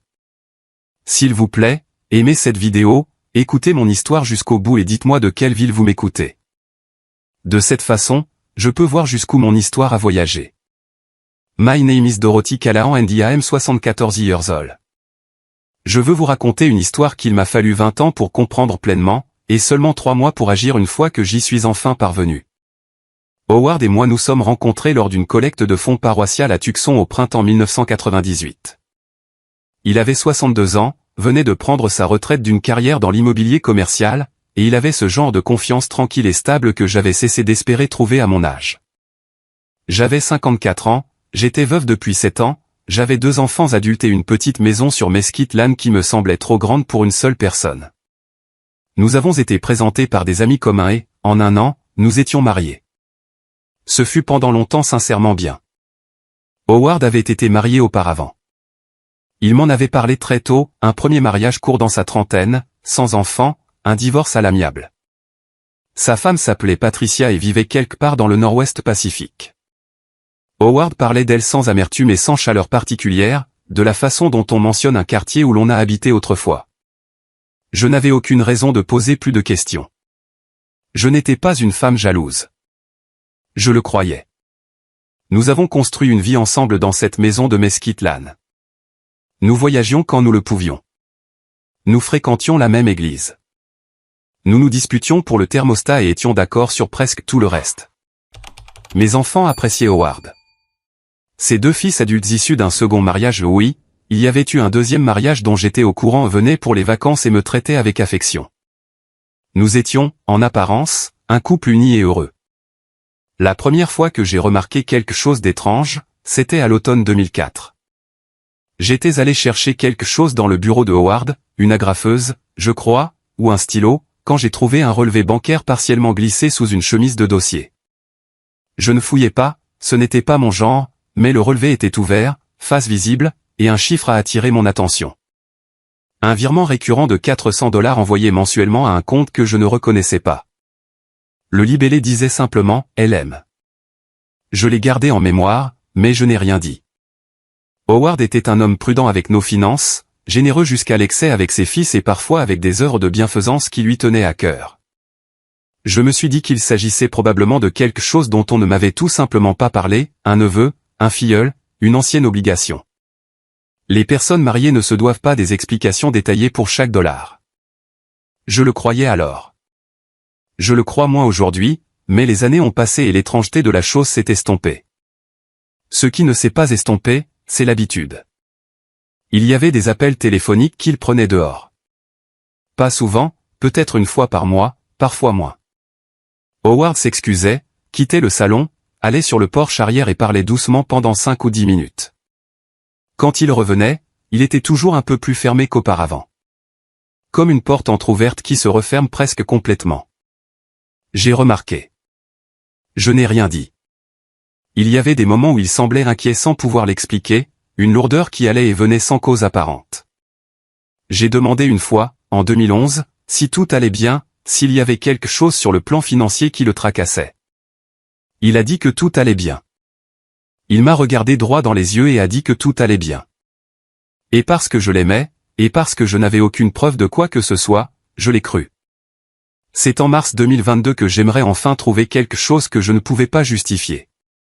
J'organisais des papiers après que notre comptable nous avait suggéré de mettre à jour nos documents de planification successorale. Howard était chez le dentiste.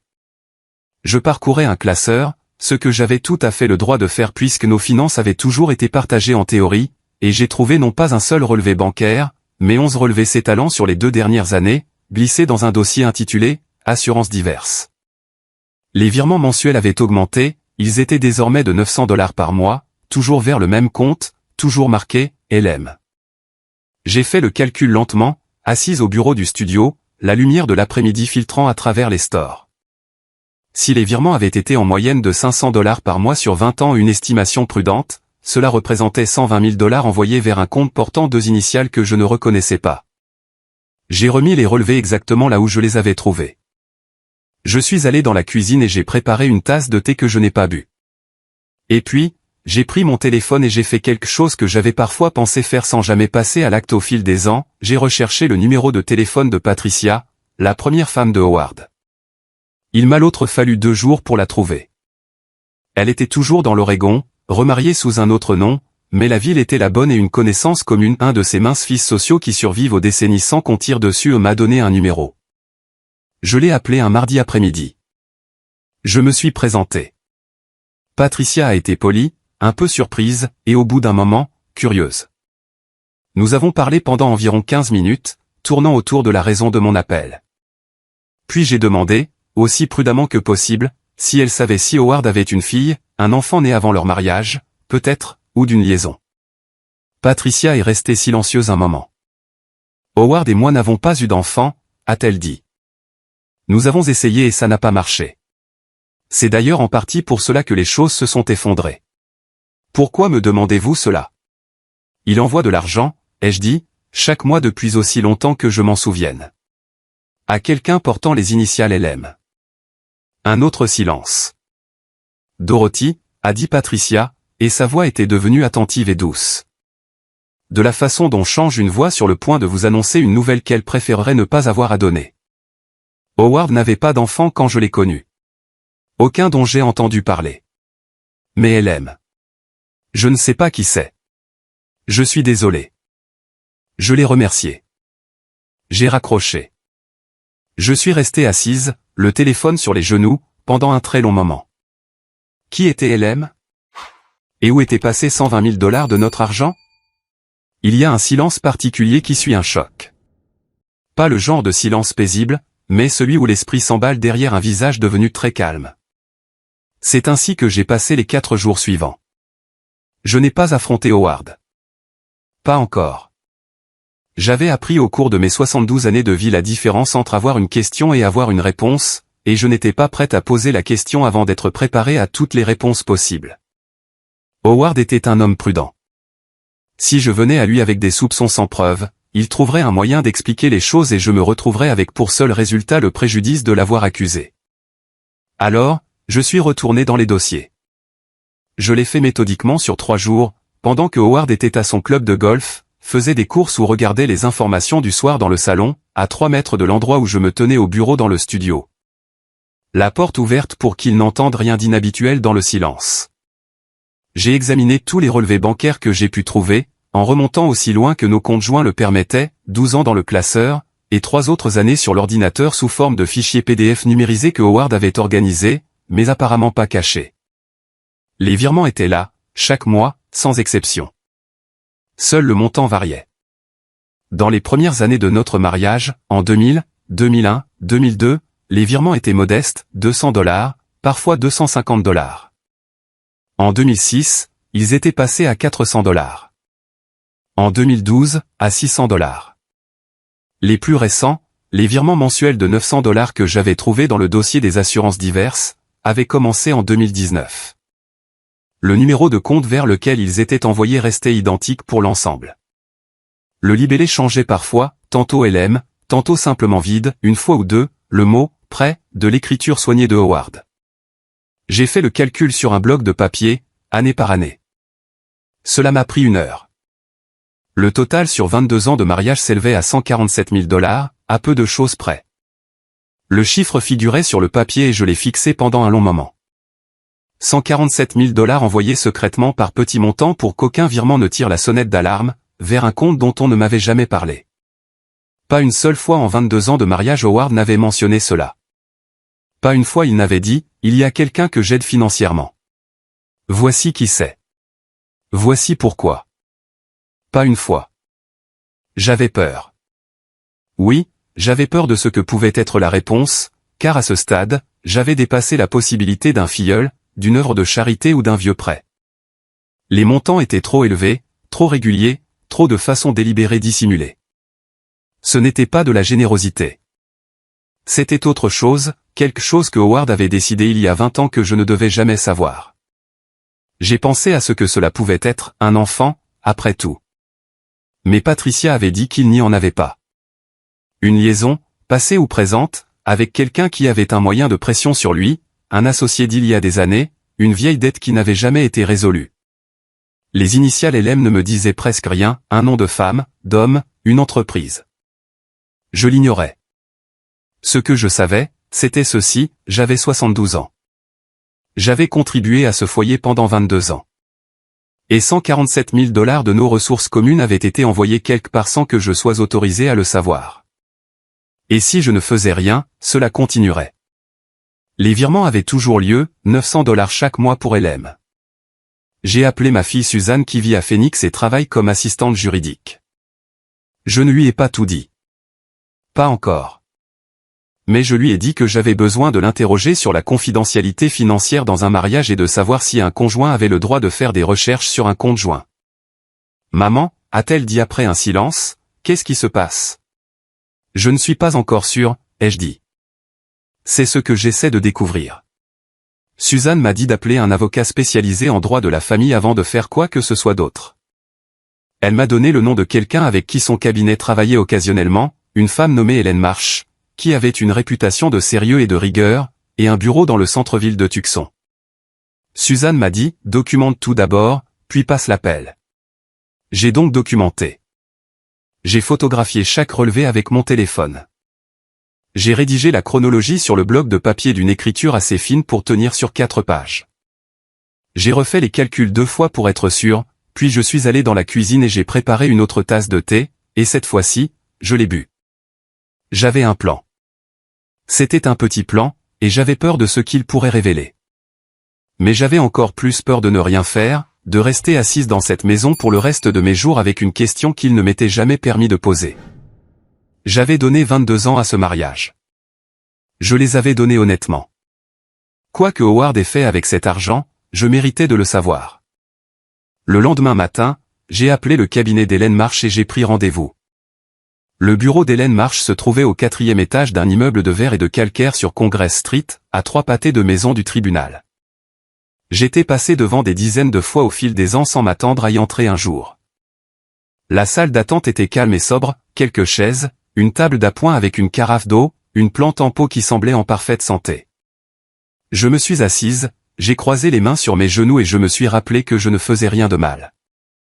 Hélène Marsh avait environ 55 ans, des cheveux gris coupés courts et ce genre d'attention directe qui vous donne l'impression d'être écouté plutôt qu'évalué. J'ai étalé mes 4 pages de notes et mes photos de relevés bancaires sur son bureau, et je lui ai tout expliqué. Elle a écouté sans m'interrompre, a pris quelques notes rapides, puis s'est adossée à son fauteuil. Ce sont des biens communs, a-t-elle dit. En Arizona, les actifs accumulés pendant un mariage sont des biens de la communauté. Cela signifie que ces virements, chaque dollar, provenaient de la communauté et ont été effectués à votre insu et sans votre consentement. C'est important. Qu'est-ce que cela signifie en termes pratiques? Ai-je demandé. Cela signifie que vous êtes en droit de demander un compte rendu complet, a-t-elle dit. Et selon ce que nous trouverons à l'autre bout de ce compte, cela peut signifier plus encore. Elle a regardé ses notes. Avez-vous une idée de qui cela pourrait être? Je lui ai dit que non. Je lui ai parlé de ma conversation avec Patricia. Hélène a écrit les initiales et les a entourées d'un cercle. Nous pouvons exiger la production de ces relevés bancaires, a-t-elle dit, si cela débouche sur une procédure officielle. Mais avant cela, il existe des moyens plus discrets d'en savoir plus. Je vous suggère de faire appel à un détective privé, quelqu'un qui puisse retrouver le compte et le destinataire sans alerter votre mari de vos recherches. Je n'avais jamais engagé de détective privé de ma vie. Cette expression m'avait toujours semblé appartenir aux romans policiers et aux séries télévisées, mais j'étais assise dans ce fauteuil au 4e étage d'un immeuble de Congress Street. Et j'ai dit, très bien, qui me recommandez-vous? Il s'appelait Daniel Reyes. Il était méthodique, posé, et avait passé 17 ans à s'occuper d'affaires de fraude financière avant de s'installer à son compte. Je l'ai rencontré la semaine suivante. Il m'a posé une série de questions précises, a pris des copies de mes documents et m'a dit qu'il aurait besoin de 2 à 3 semaines. C'est pendant ces 3 semaines que quelque chose a changé dans la maison. Je ne sais pas exactement comment. J'avais été prudente, méticuleuse. Je pensais n'avoir rien changé à mon comportement, n'avoir déplacé aucun papier, n'avoir parlé à personne dans l'entourage de Howard. Mais Howard a commencé à me regarder différemment. Non pas avec de la méfiance, il était trop contrôlé pour cela, mais avec une attention nouvelle, de la façon dont on prête plus attention à une porte qu'on commence à s'interroger. Il m'a demandé un soir au dîner si j'avais appelé quelqu'un récemment au sujet de questions financières. J'ai dit que j'avais parlé à notre comptable de la mise à jour de nos testaments, ce qui était vrai, et qui était le prétexte que j'avais utilisé pour mes premières recherches dans le classeur. Howard a hoché la tête et n'a rien dit de plus, et j'ai observé son visage de très près. Il y avait quelque chose, une lueur. Puis, un mercredi après-midi, alors que je rentrais du supermarché, j'ai vu une voiture garée en face de chez nous que je ne reconnaissais pas. Une berline bleue foncée avec une plaque d'immatriculation d'un autre état. Elle n'y était plus quand je suis ressorti 1 heure plus tard. Peut-être rien. Peut-être quelque chose. 3 semaines après ma première rencontre avec Daniel Reyes, il m'a appelé et m'a demandé de le retrouver dans un café près de son bureau. J'y suis allé seul, sans dire à personne où j'allais. Il avait un dossier avec lui. Il l'a posé sur la table entre nous et l'a ouvert. Le compte sur lequel l'argent était envoyé depuis 22 ans appartenait à une femme nommée Lorraine Mercé. Elle avait 61 ans. Elle vivait à Scottsdale, en Arizona, à 40 minutes de chez nous à Tucson.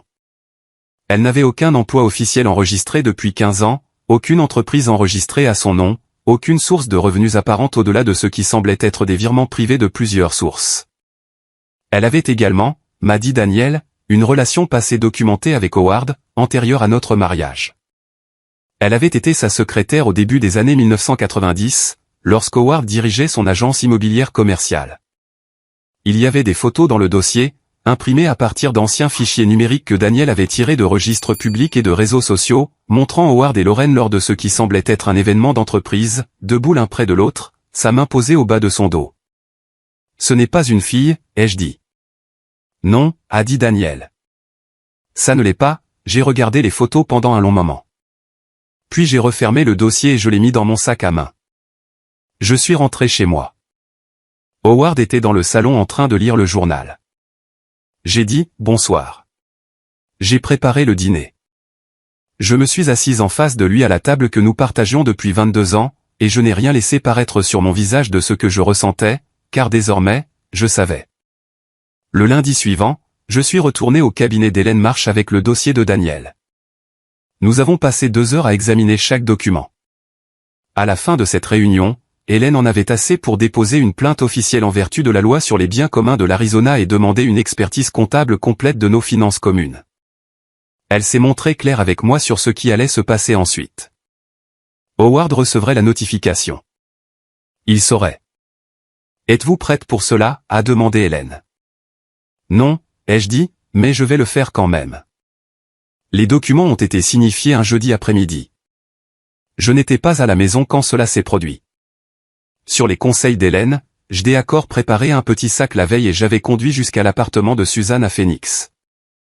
Je me suis assise dans le salon de Suzanne, j'ai regardé la lumière de l'après-midi se déplacer sur le sol et j'ai attendu que mon téléphone sonne. Il a sonné à 16h17.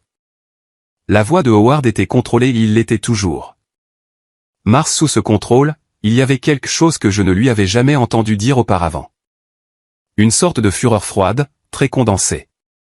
« Dorothy, qu'est-ce que c'est que ça ?»« C'est une notification juridique, ai-je dit. Hélène Marsh prendra contact avec ton avocat. Tu as engagé un avocat sans m'en parler. Tu as envoyé 147 000 $ à Lorraine Mercer sans m'en parler, ai-je dit. Je suppose donc que nous avons tous les deux fait des choses sans en parler à l'autre. » Un silence si long que je me suis demandé s'il avait raccroché. « Cet argent est une affaire privée, a-t-il dit finalement. Cela n'a rien à voir avec notre mariage. Howard, ai-je dit. C'est notre argent, pas ton argent. Notre argent, et cela a donc beaucoup à voir avec notre mariage. Il a raccroché. Je pensais que ce serait la fin de cette première conversation. Ce ne fut pas le cas. 20 minutes plus tard, mon téléphone a sonné à nouveau et le numéro sur l'écran n'était pas celui de Howard. C'était un numéro que je ne reconnaissais pas. Et quand j'ai répondu, une voix de femme a dit « Dorothy, c'est Lorraine Mercer. Je pense que nous devons parler. » Ma main s'est crispée sur le téléphone. « Je ne pense pas, non, ai-je dit. »« Vous faites une erreur, a-t-elle dit. » Sa voix était plus douce que je ne m'y attendais, entraînée, ai-je pensé, la voix de quelqu'un qui avait l'habitude de mener ce genre de conversation difficile. « Howard a des obligations envers moi qui sont antérieures à votre mariage. Vous ne comprenez pas la situation. Je comprends que 900 $ par mois ont quitté mon foyer pendant des années, ai-je dit. Je comprends qu'ils sont allés vers vous. C'est la seule partie qui compte sur le plan juridique. Si vous continuez ainsi, a-t-elle dit, et sa voix a baissé de ton, il y a des choses que je sais sur Howard qui seraient très préjudiciables pour lui, pour vous, pour vos enfants. J'ai reconnu le procédé. Je m'attendais à quelque chose de ce genre, même si je n'en connaissais pas la forme exacte. J'ai pris une inspiration. Si vous avez des informations que vous estimez pertinentes sur le plan juridique, ai-je dit, vous êtes invité à les transmettre à Hélène Marsh. Elle est très minutieuse. Et puis j'ai raccroché. Ce soir-là, j'ai appelé Hélène et je lui ai rapporté la conversation en détail. Elle n'a pas été surprise. Tactique de pression classique, a-t-elle dit. Elle a peur. Laissez-la faire. Elle m'a conseillé de conserver toutes les traces de contact provenant de Howard ou de Lorraine et de ne plus répondre à rien sans qu'elle le sache. Howard a appelé 2 fois de plus cette semaine-là, une fois par l'intermédiaire de son avocat et une fois personnellement, cette dernière fois sur un ton plus calme et plus conciliant que j'ai reconnu comme une stratégie. Il a dit qu'il voulait expliquer. Il a dit que c'était compliqué. Il a dit que je n'avais jamais eu de raison de me méfier de lui. J'ai écouté. J'ai dit que je demanderais à mon avocate de prendre contact avec la sienne et j'ai mis fin à l'appel. À la 2e semaine, les appels avaient cessé. Hélène m'a dit que l'avocat de Howard avait manifesté sa volonté de d'accord d'un accord. C'était tôt, bien trop tôt pour que j'y songe, mais le silence était en soi une sorte de recul. Le samedi de cette 2e semaine, Suzanne m'a emmené à Sedona. Nous avons séjourné dans une petite auberge avec un porche qui donnait sur les Roches Rouges, et nous nous sommes assises dehors le soir avec des tasses de thé pour parler de choses qui n'avaient rien à voir avec les avocats, les relevés bancaires ou Lorraine Mercé. J'ai bien mangé. J'ai dormi. J'ai laissé ce paysage rouge se dresser immense, calme et indifférent, de la façon dont le paysage peut l'être dans ses meilleurs moments. J'avais 3 jours. Je les ai pris. Je suis revenu de Sedona un mardi matin, reposé comme je ne l'avais pas été depuis des semaines. La maison me semblait différente à mon retour, plus calme et chargée d'une certaine tension que je ne saurais décrire précisément, comme si elle attendait.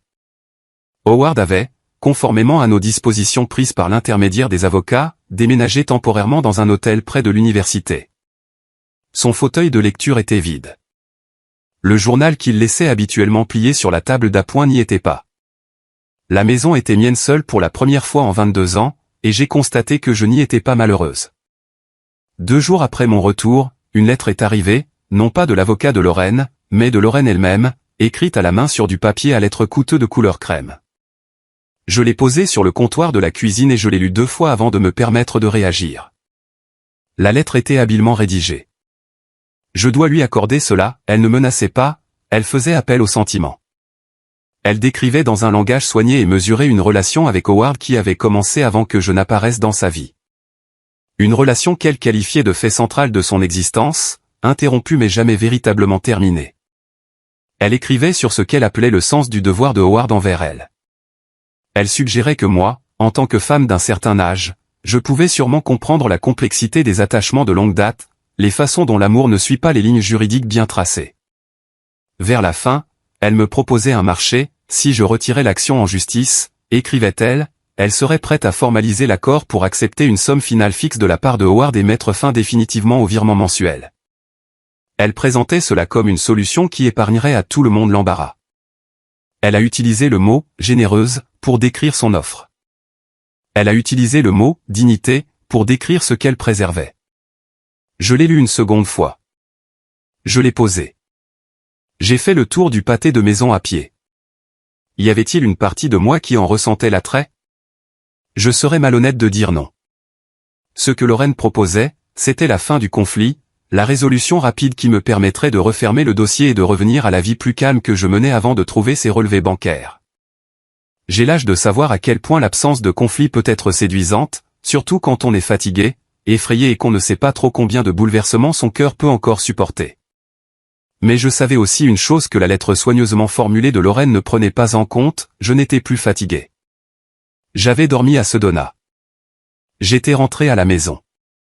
J'avais pris mon petit déjeuner ce matin-là, je m'étais tenu à la fenêtre de ma cuisine en regardant la lumière du désert traverser le jardin et j'avais ressenti avec une clarté qui m'avait surprise que je n'étais pas disposé à laisser tomber. 147 000 $. 22 ans et pas un seul mot. J'ai mis la lettre dans une enveloppe, je l'ai étiquetée clairement et je l'ai apportée au cabinet d'Hélène. Cette même semaine, j'ai fait quelque chose que j'avais repoussé, j'ai appelé mon amie Margaret Over, qui était ma plus proche amie depuis 30 ans et qui me connaissait mieux que presque personne. Je lui ai demandé de déjeuner avec moi et je lui ai tout raconté. Je lui ai parlé des relevés bancaires. Je lui ai parlé du dossier de Daniel et des photos de Lorraine Mercé. Je lui ai parlé du coup de téléphone et de la lettre. Je lui ai parlé du total, 147 000 $. J'ai vu le visage de Margaret passer par plusieurs expressions, la stupeur, puis quelque chose qui ressemblait à de la colère pour moi, puis un apaisement. « De quoi as-tu besoin ?» a-t-elle demandé.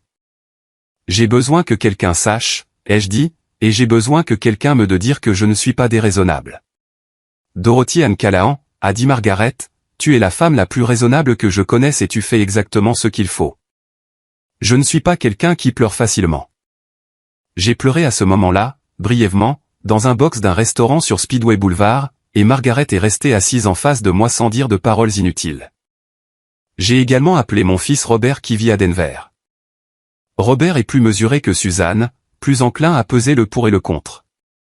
Mais quand je lui ai exposé les faits, Il est resté silencieux un long moment puis a dit, « Maman, nous sommes avec toi. Quoi que tu décides. » Suzanne en avait déjà dit autant. Mes enfants savaient. Ma meilleure amie savait. Je ne portais plus cela toute seule. Et Lorraine, elle observait. J'en étais sûr, elle attendait de voir si sa lettre avait fait son effet, elle attendait que je fléchisse. Je n'ai pas fléchi.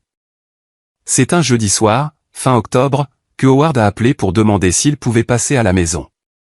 Pas par l'intermédiaire de son avocat, personnellement.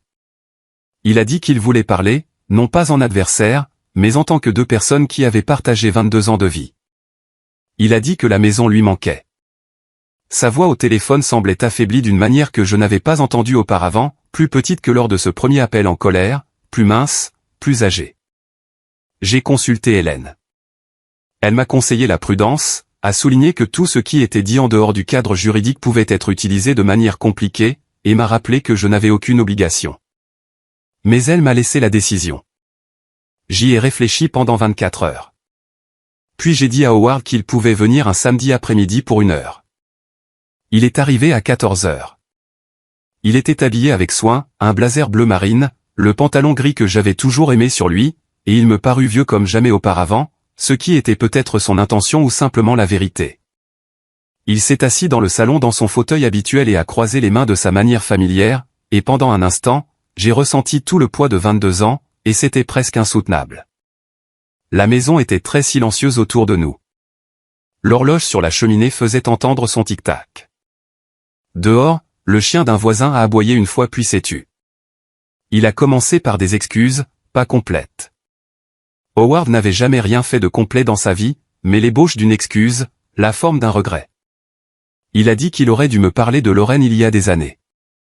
Il a dit que cela avait commencé avant notre rencontre, que c'était un attachement complexe et non résolu qu'il n'avait pas su comment rompre. Il a dit que l'argent n'avait jamais été une question d'amour, c'était une obligation, de la culpabilité, une dette qu'il estimait avoir envers elle pour des raisons qu'il ne pouvait pas pleinement expliquer. Il choisissait ces mots comme un homme prudent pose des pierres de guet, précisément, une par une, testant le poids de chacune avant de s'engager sur la suivante. « Je n'ai jamais cessé de t'aimer, Dorothy », a-t-il dit. Il l'a dit doucement, et il m'a regardé directement en le disant. J'ai reconnu cela aussi. Ce n'était pas malhonnête à proprement parler, je croyais qu'il le pensait ou s'était convaincu qu'il le pensait. Mais c'était un geste, l'excuse, l'attitude diminuée, la déclaration d'amour. C'étaient les instruments d'une négociation, et la négociation consistait à dire « laisse tomber ». J'avais passé 22 ans dans une maison avec un homme prudent, et je savais comment les hommes prudents négocient, ils vous font vous sentir vu pour que vous cessiez de regarder. Puis le nom de Lorraine est apparu. Il lui avait parlé, a-t-il dit, et il a relayé ce qui était en fait une version développée de sa lettre, un accord définitif, une fin propre, pas de procédure judiciaire, pas de dossier public. Il a dit que ce serait mieux pour mes enfants qui ne voudraient pas voir le mariage de leur mère examiné dans des documents judiciaires. Il a dit que ce serait mieux pour moi. Il a utilisé à nouveau le mot « dignité », tout comme Lorraine l'avait fait dans sa lettre. Et cette répétition coordonnée, m'en a dit long sur la fréquence de leurs échanges et sur le soin avec lequel ils avaient préparé cette visite. Mieux pour moi, ai-je réitéré. Plus propre, a-t-il dit. Plus tranquille. Je l'ai regardé à travers le salon, sous la lumière de l'après-midi qui traversait les volets que nous avions choisis ensemble dans un magasin de bricolage en 2003, et j'ai pensé, tu fais cela depuis 22 ans. Tu t'es assis en face de moi dans cette pièce, à cette table, et tu m'as laissé croire à quelque chose qui n'était pas vrai. Et maintenant, tu me demandes de choisir à nouveau la version de ma vie qui te convient le mieux. Howard, ai-je dit, mon avocate prendra contact avec la tienne. Il est resté immobile un instant, puis quelque chose sur son visage a changé. L'extérieur contrôlé s'est fissuré très légèrement, et dessous j'ai entrevu brièvement quelque chose de plus dur et de moins bienveillant. Tu vas le regretter, a-t-il dit. C'était calme, mais c'était indéniable. Il a laissé ces mots flotter entre nous pendant 3 ou 4 secondes, le temps de s'assurer que j'avais bien compris. Et puis il s'est levé, a réajusté son blazer et s'est dirigé vers la porte du pas mesuré d'un homme qui a décidé qu'il en avait assez dit. Je pense que tu devrais partir maintenant, ai-je dit, bien qu'il soit déjà en train de partir. Il s'en est allé. Je me suffisais à la fenêtre de la cuisine et j'ai regardé sa voiture s'éloigner du trottoir, et mes mains, quand je m'en suis rendu compte, tremblaient légèrement contre le plan de travail. J'avais peur. Je ne vais pas prétendre le contraire.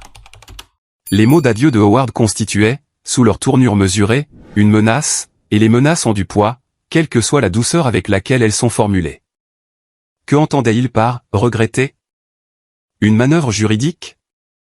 La révélation de quelque chose à mon sujet, de réel ou d'inventé ? Je ne savais pas, et cette incertitude était en soi une forme particulière de peur. Mais la peur, je l'ai appris, n'est pas un signal d'arrêt. C'est parfois une flèche. J'ai appelé Hélène ce soir-là et je lui ai tout raconté. Je lui ai parlé du langage coordonné, du mot « dignité », apparaissant à la fois dans la lettre et dans la conversation de Howard. Je lui ai parlé des derniers mots de Howard. Elle l'a noté. Elle a dit « Très bien. Cela s'ajoute au dossier. » Tout cela. Et j'ai ressenti sous les tremblements quelque chose que je n'attendais pas, une sorte de patience de fer, une volonté de continuer qui n'avait plus rien à voir avec la colère, et tout à voir avec le simple refus de lâcher ce qui était mien. Je n'étais pas allé aussi loin à travers le classeur, le dossier de Daniel, les préparatifs de la déposition, la lettre de Lorraine et ce long après-midi de samedi minutieux pour m'arrêter maintenant parce qu'un homme en blazer bleu marine m'avait regardé fixement en s'attendant à ce que je fléchisse. Je n'ai pas fléchi. J'ai préparé le dîner.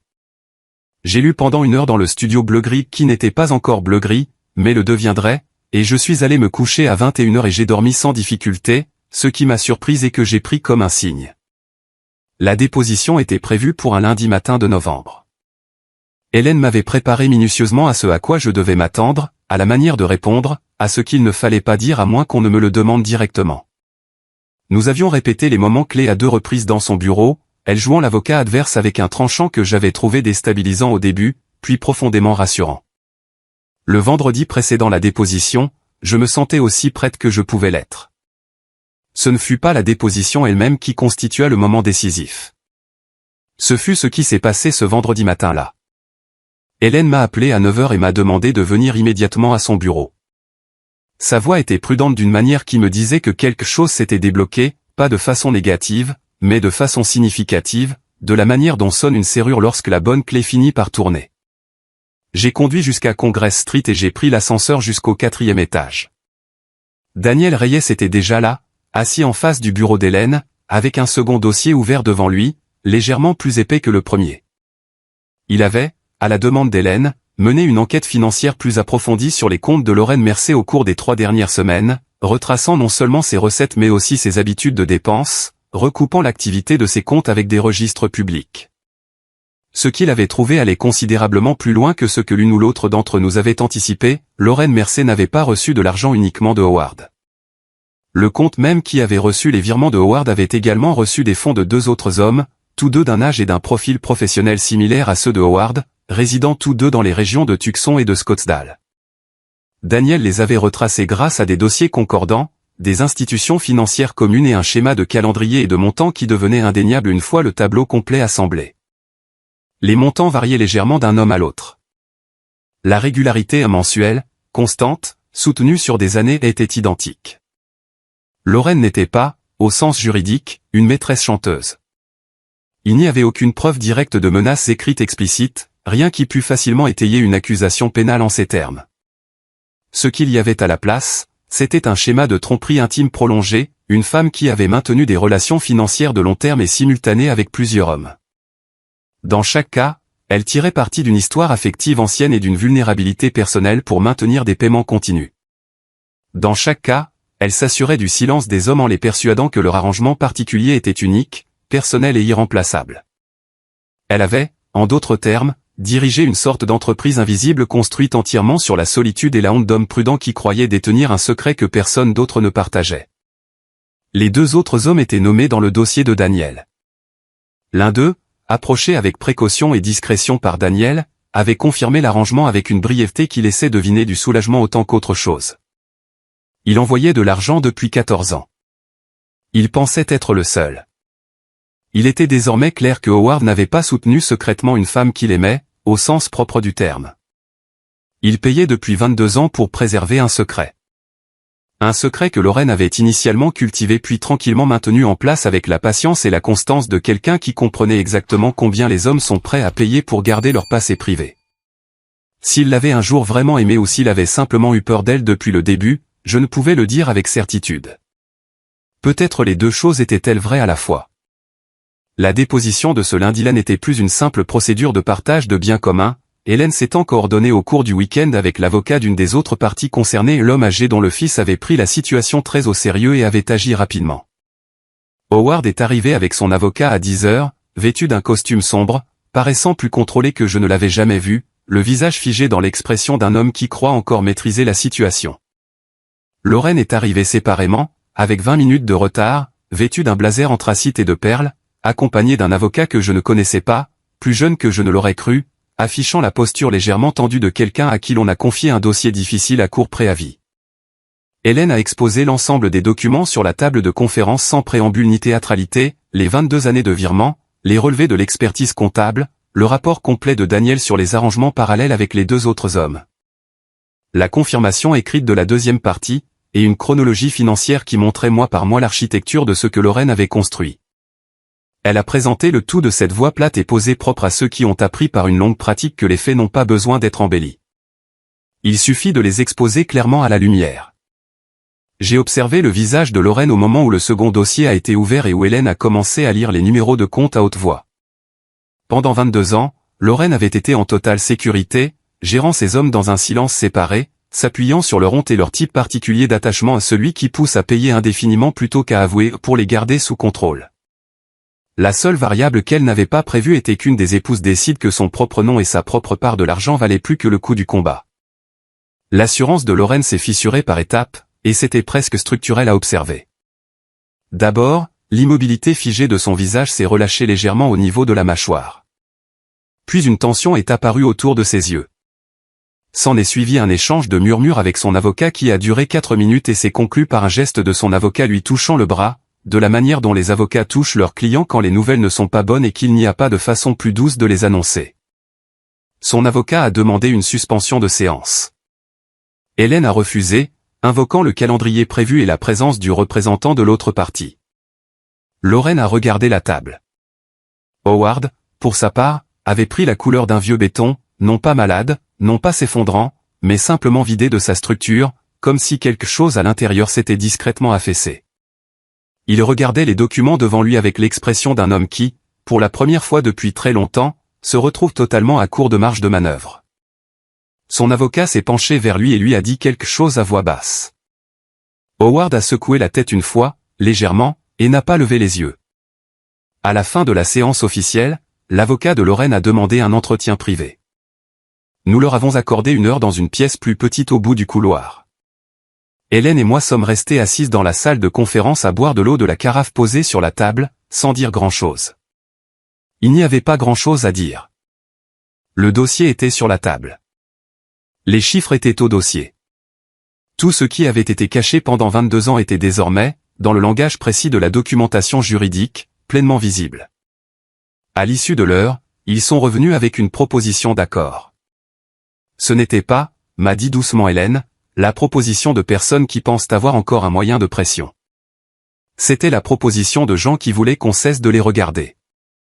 Je me tenais à cette table, les mains croisées sur les genoux, le visage calme, et je ressentais sous cette sérénité ce que je ne peux décrire que comme le contraire de la peur, un calme qui n'était pas de la résignation mais de la clarté. La clarté d'une personne qui a enfin localisé le véritable fond d'une situation et l'a trouvé solide sous ses pieds. 22 ans.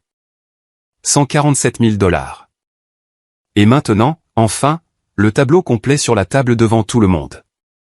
J'ai écouté la proposition en entier. J'ai laissé le silence s'installer un moment après que l'avocat de Lorraine a fini de parler. Puis j'ai regardé Hélène, qui a fait un très léger signe de tête. Il nous faudra cela par écrit, ai-je dit, d'ici vendredi, fin de journée. L'accord a été signé 11 jours plus tard dans le bureau d'Hélène, un mardi matin alors que le ciel à l'extérieur des fenêtres du 4e étage présentait ce bleu pâle particulier d'un mois de novembre à Tucson, sans nuages, haut. Indifférent aux arrangements humains de la manière la plus réconfortante qui soit. Selon les termes de l'accord, Howard était tenu de me rembourser sur ses biens personnels la totalité de la somme déterminée par l'expert comptable. qui s'élevait à 163 000 $ une fois que l'expert y avait inclus les intérêts composés sur les fonds retirés d'un compte d'investissement joint sur la même période. Les 147 000 $ initiaux que j'avais calculés à la table de la cuisine avec mon bloc de papier et mon arithmétique prudente s'étaient avérés en deçà de la réalité. Le tableau complet était pire. Le remboursement était structuré pour être finalisé dans un délai de 18 mois, garanti par la part de Howard dans une propriété commerciale qu'il avait conservée de ses années dans l'immobilier. Une bande de terre à la sortie de Marana qu'il avait gardée tout au long de ses 2 précédents mariages et qu'il considérait, je l'avais toujours pressenti, comme un bien privé inviolable. Elle n'était plus inviolable. L'accord comprenait également une clause de divulgation financière complète.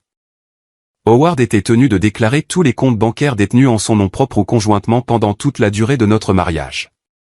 L'examen de ces comptes par l'expert comptable n'a révélé aucun autre virement caché en dehors des paiements à Lorraine, ce qui m'a appris une chose dont j'avais discrètement besoin de m'assurer, la tromperie avait été unique, d'une grande ampleur et soutenue, certes. Mais elle n'était pas le symptôme d'une double vie plus vaste, ni la surface de quelque chose de plus profond et de plus généralisé. Cette constatation n'effaçait rien, mais elle clarifiait la forme de ce à quoi j'avais affaire. Et la clarté a sa propre valeur. Le divorce lui-même a été prononcé 4 mois après la déposition, par une matinée froide et lumineuse de février. J'ai conduit jusqu'au tribunal avec Suzanne, qui s'est assise à côté de moi dans la salle d'attente, sa main dans la mienne, sans m'offrir de paroles superflues, ce qui est l'une des choses que j'ai toujours aimé chez ma fille. Le juge a examiné l'accord de règlement, m'a posé 2 questions d'une voix douce et tranquille, et a signé le décret. Toute la procédure a duré 11 minutes, 22 ans, 11 minutes. Il y a quelque chose d'à la fois absurde et clarificateur dans ce rapport, et j'y ai pensé souvent depuis lors. Je n'ai pas pleuré. Je m'y attendais pourtant. Au lieu de cela, j'ai ressenti une sorte de légèreté.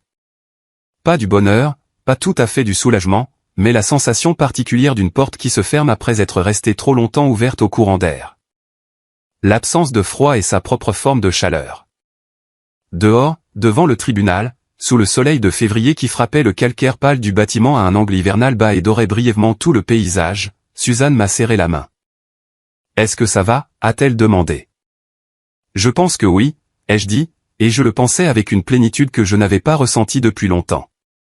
Je veux être précise sur ce que j'ai gagné et ce que j'ai perdu, car je pense que la précision importe ici plus que le confort.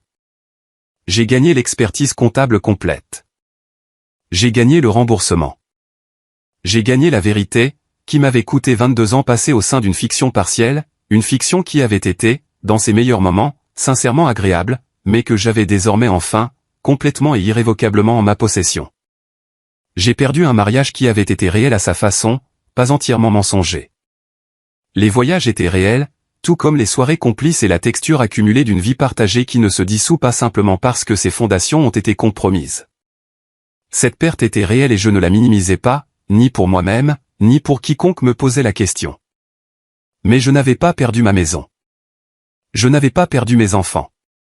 Je n'avais pas perdu Margaret, ni mon église, ni la lumière du désert à travers la fenêtre de la cuisine, ni le plaisir particulier d'une matinée qui n'appartient qu'à vous. Et je n'avais pas perdu et cela, dans les semaines qui ont suivi le décret, est devenu la chose la plus importante, le sentiment d'être une femme qui avait regardé une vérité difficile en face et l'avait préférée à un mensonge confortable. Dans les semaines qui ont suivi le décret, j'ai fait 2 choses. La première était pratique. J'ai rencontré Claire, ma planificatrice financière, et nous avons passé en revue le calendrier de remboursement, les comptes de retraite, la stratégie d'investissement pour les fonds récupérés. Le tableau n'était pas sombre. J'avais été prudente avec l'argent toute ma vie, et ce qui avait été pris était réel, mais récupérable, et Claire a tout passé en revue avec le sérieux et l'absence de condescendance que j'attendais d'elle. À la fin de cette première réunion, je comprenais ma situation financière avec une clarté que je n'avais pas eue depuis 22 ans, et cette clarté elle-même ressemblait à une forme de richesse retrouvée. La seconde chose était plus petite et privée. J'ai conduit un après-midi de la fin février au-delà des limites de la ville, sur une portion de route du désert que j'avais toujours aimée, une longue route rectiligne qui s'étire entre des collines basses couvertes de saguaro et de palo verde. Là où le ciel semble particulièrement grand et où le silence possède une véritable texture. Je me suis garé sur le côté, je suis descendu et je me suis tenu dans l'air froid et sec. Les saguaros projetaient de longues ombres bleues sous le soleil de l'après-midi. Un faucon décrivait des cercles, lointains et patients. Je suis resté là pendant peut-être 10 minutes, sans penser à Howard, à Lorraine, à la table de conférence ou 11 minutes dans la salle d'audience, simplement présente dans le paysage, qui était vaste et honnête, et ne me demandait absolument rien. Puis je suis remonté en voiture, j'ai mis le chauffage au minimum et j'ai pris le chemin du retour sur cette route que j'avais toujours aimée, à travers la lumière de fin d'après-midi qui colorait le désert d'or, puis d'ambre et enfin d'un rouge profond et tranquille avant que le soleil ne se couche complètement. La maison de Mesquite Lane était éclairée de l'intérieur lorsque je me suis engagé dans l'allée. J'avais laissé la lumière de la cuisine allumée. De l'extérieur, elle ressemblait à une maison où l'on vit bien.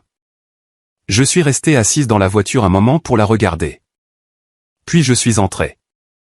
Le printemps est arrivé à Tucson avec son intensité habituelle.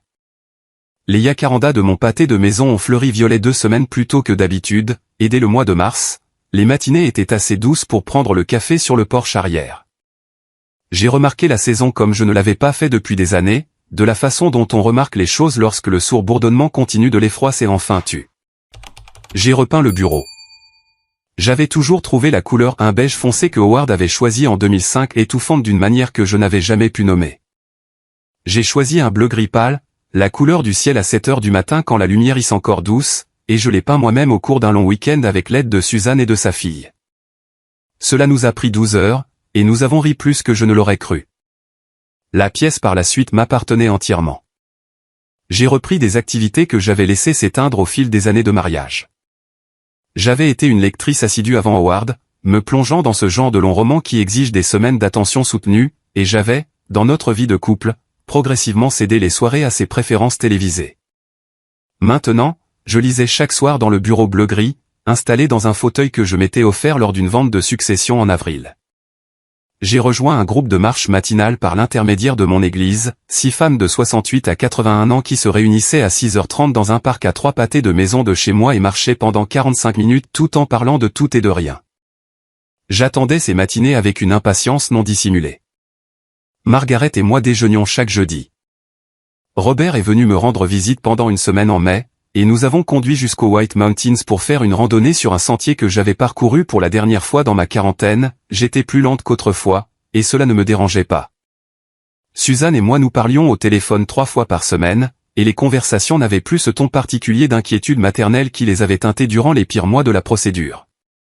Le premier versement du remboursement de Howard est arrivé en avril, déposé directement sur un compte que j'avais ouvert à mon seul nom. Je ne l'ai pas dépensé tout de suite. Je l'ai laissé là pendant 2 mois, le temps de m'habituer à sa présence avant que Claire et moi ne discutions de sa destination. Nous avons finalement opté pour une combinaison d'investissement prudent et une modeste rénovation de la partie arrière de la maison que je repoussais depuis une décennie. Les travaux ont été achevés pour l'été. L'entrepreneur a dit que j'avais bon goût. Je lui ai répondu que j'avais toujours eu bon goût. Quant à Howard, j'ai appris par Suzanne, qui avait un contact avec son fils aîné, qu'il avait quitté l'hôtel après le divorce et s'était installé dans un petit appartement en copropriété près de l'université. Un 2 pièces compact dans un complexe qui était, de l'avis général, parfaitement convenable et tout à fait morne. Ses fils avaient accueilli la nouvelle de la procédure avec une sorte de résignation douloureuse, sans le défendre vigoureusement ni l'abandonner complètement. Il vieillissait, d'après ce que je comprenais, dans cet appartement avec des finances réduites et un statut amoindri, et s'efforçait, comme le font les personnes obstinées, de paraître bien en surface. Mais la propriété commerciale qui avait été donnée en garantie pour son remboursement a finalement été vendue à perte pour honorer un deuxième versement, et l'on m'a dit tout récemment que sa situation financière s'était considérablement détériorée. Lorraine Mercer n'a pas connu un meilleur sort. La plainte civile déposée par le fils du second homme a fait l'objet d'une médiation puis d'un jugement. Je ne connais pas le chiffre exact, mais on m'a dit qu'il était substantiel, suffisant pour qu'elle vende son appartement de Scottsdale dans l'année et déménage dans un endroit moins coûteux. Le troisième homme du rapport de Daniel, qui ne s'était pas manifesté au départ, a pris son propre avocat après que le jugement a été rendu public dans un bref avis de l'Arizona Republic. Il y a eu, je suppose, d'autres procédures. Je ne les ai pas suivies de près. Je n'en avais pas envie. Ce dont j'avais envie, c'était de ma vie. Ma vraie vie, les marches matinales, les longs romans, le bureau bleu-gris, les déjeuners du jeudi et le désert devant la fenêtre de ma cuisine. J'avais 73 ans et j'étais, après un sérieux détour, revenu à moi-même. Il y a quelque chose que je veux de dire à propos de la colère, car les gens me demandent parfois si je suis encore en colère. La réponse est non.